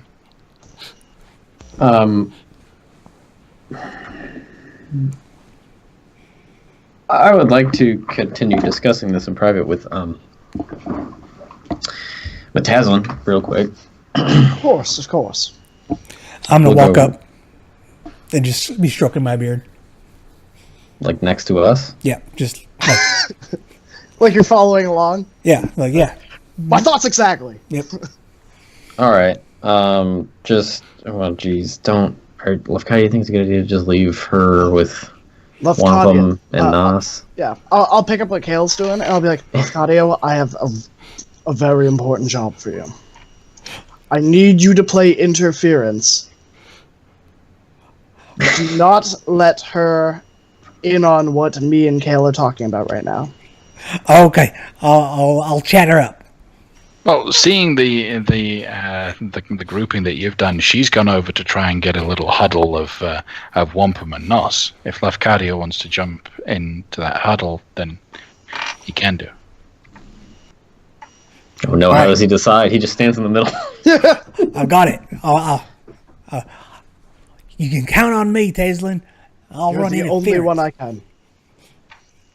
Great. Okay. Sorry, Kale. Okay, so I mean, how much do you know about her village? Like, does her village elder? Does that name sound familiar to you? Did you ever meet any of them? Should I roll an insight? Or history? No, these are people that you did spend a lot of time with. Now, your time with her was spent adventuring a lot. She didn't spend much time at home. To hear that she spent a lot of time at home after splitting with you probably fills you with a little bit of glee there. Just to she was sad and went home. But yes, you recognize the name Elder Taunus.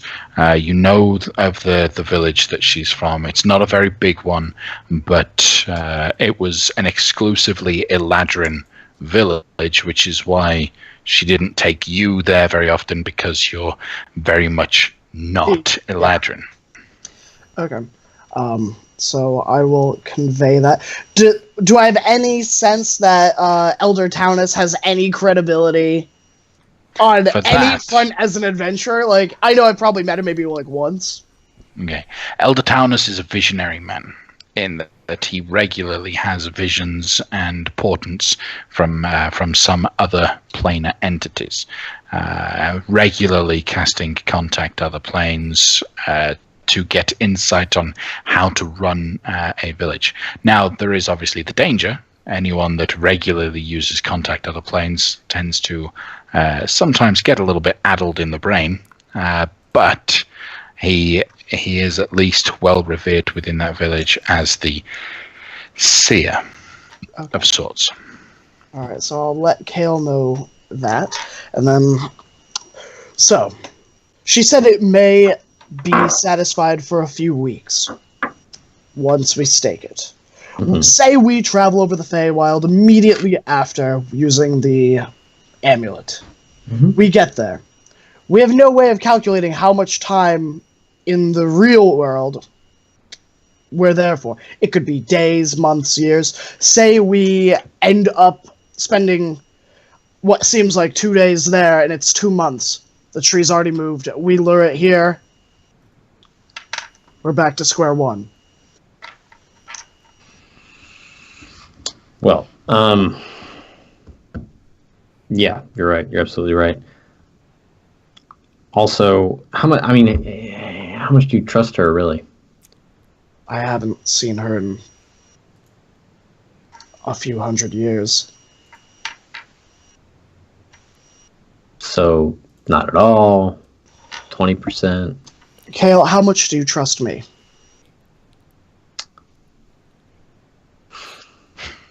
That's a hard question.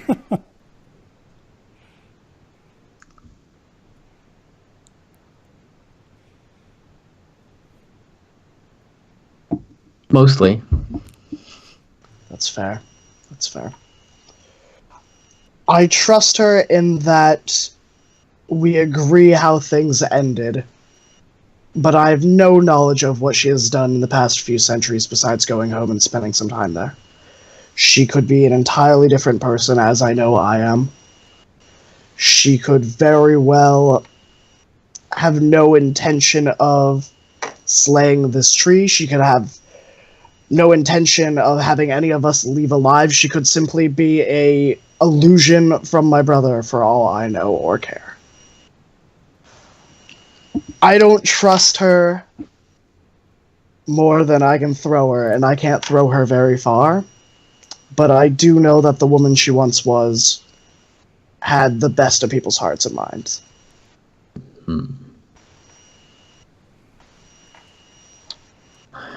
Okay. Well, I think I know what I want to ask then of Denier. Well, I'll just cut you in on the plan here. I'm planning on communing. Okay. Which gives me the opportunity to ask 3 yes or no questions. I was thinking of asking if she has been generally honest with us, because I don't want it to be too specific, obviously, because there might be some things she wants to lie about for good reasons. So she's been generally honest with us. Will her plan work? And what do you think the third question should be? Because I don't know.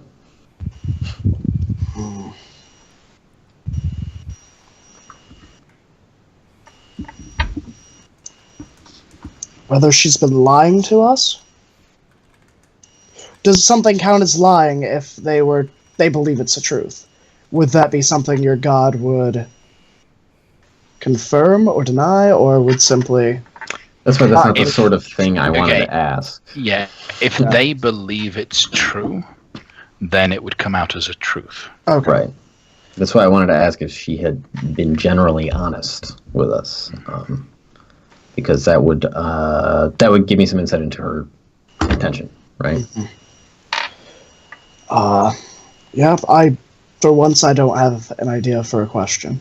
Okay. I might think of something, but as long as I have you here, I had been meaning to ask before we ran into her, because it makes sense now. I suppose we have an answer to this question now, but I was wondering what was keeping you here? Because we had resolved the issues that you originally came here for, and I understand and appreciate you sticking around to retrieve Nos. But I don't take this question the wrong way. I'm just genuinely curious why'd you stick around here on the material plane with us? You've spent some time in the Shadow of Valkale. It's not a delightfully interesting place.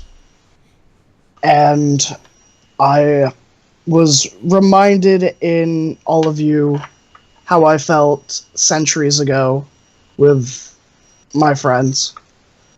And call it fondness or call it reminiscence, but I enjoy my time with you all. And you're still missing a friend who was taken, her soul, that I feel for you guys, but I just want to keep you all safe for as long as I can, given that all of you will be dead in a blink of an eye for me. But that is simply just because you live such short lives. That's very thoughtful, noble of you. I appreciate it.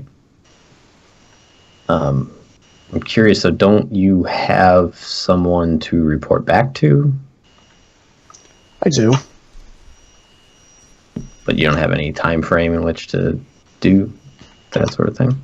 What's a time frame to a god? Do you think the Raven Queen is going to complain that I took a few extra months in stopping Giannis? Or finding out why a floating city sent by some adventurers crashed into a town? She might, when she's relying on a mortal servant that puts himself in mortal danger regularly.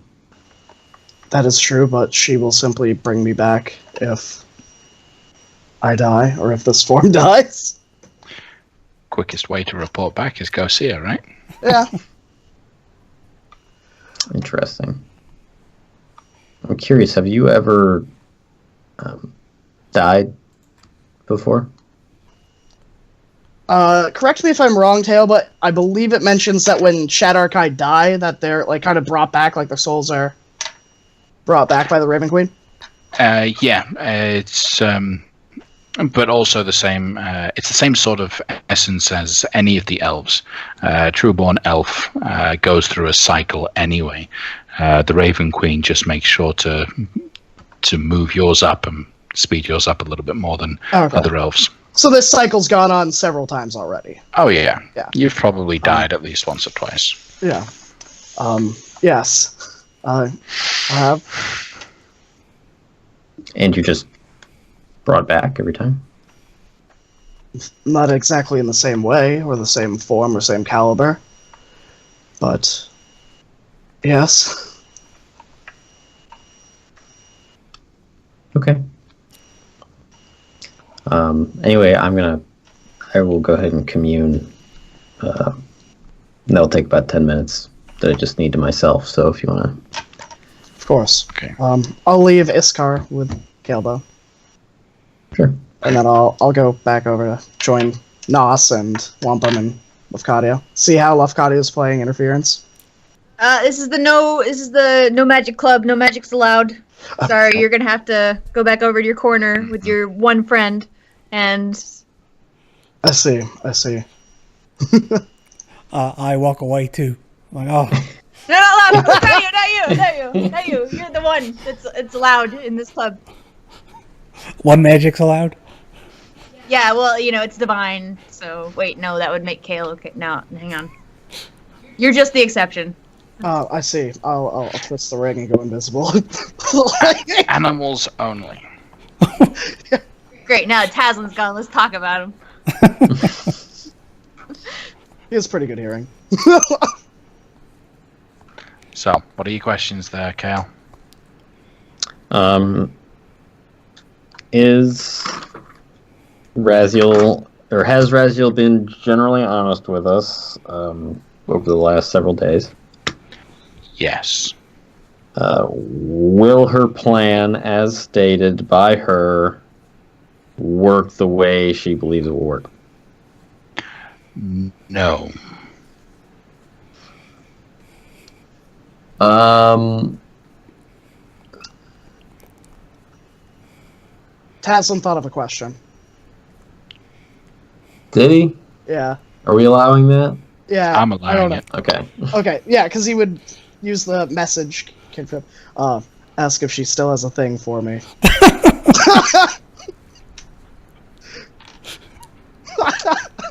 Not gonna do that. um. The key thing here is you need to find out why it won't work or what won't work. Right. As Well, I you got say, other stuff I can yeah. ask. What? God, I'm trying to think of another friggin' yes or no thing. Does she have any ulterior motive for carrying out this mission? No. Sorry. That finished. What was that? I will switch over to divination. Okay. I will ask what the best way to destroy this evil tree is. The plan, as stated, is effective, but the senses won't be strong enough to attract the creature by just the vampire. Help will be needed from those within the Feywild. Allies will be sought.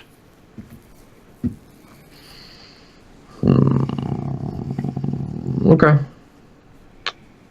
Well, that sounds like some great information for me to mull over for a week or so.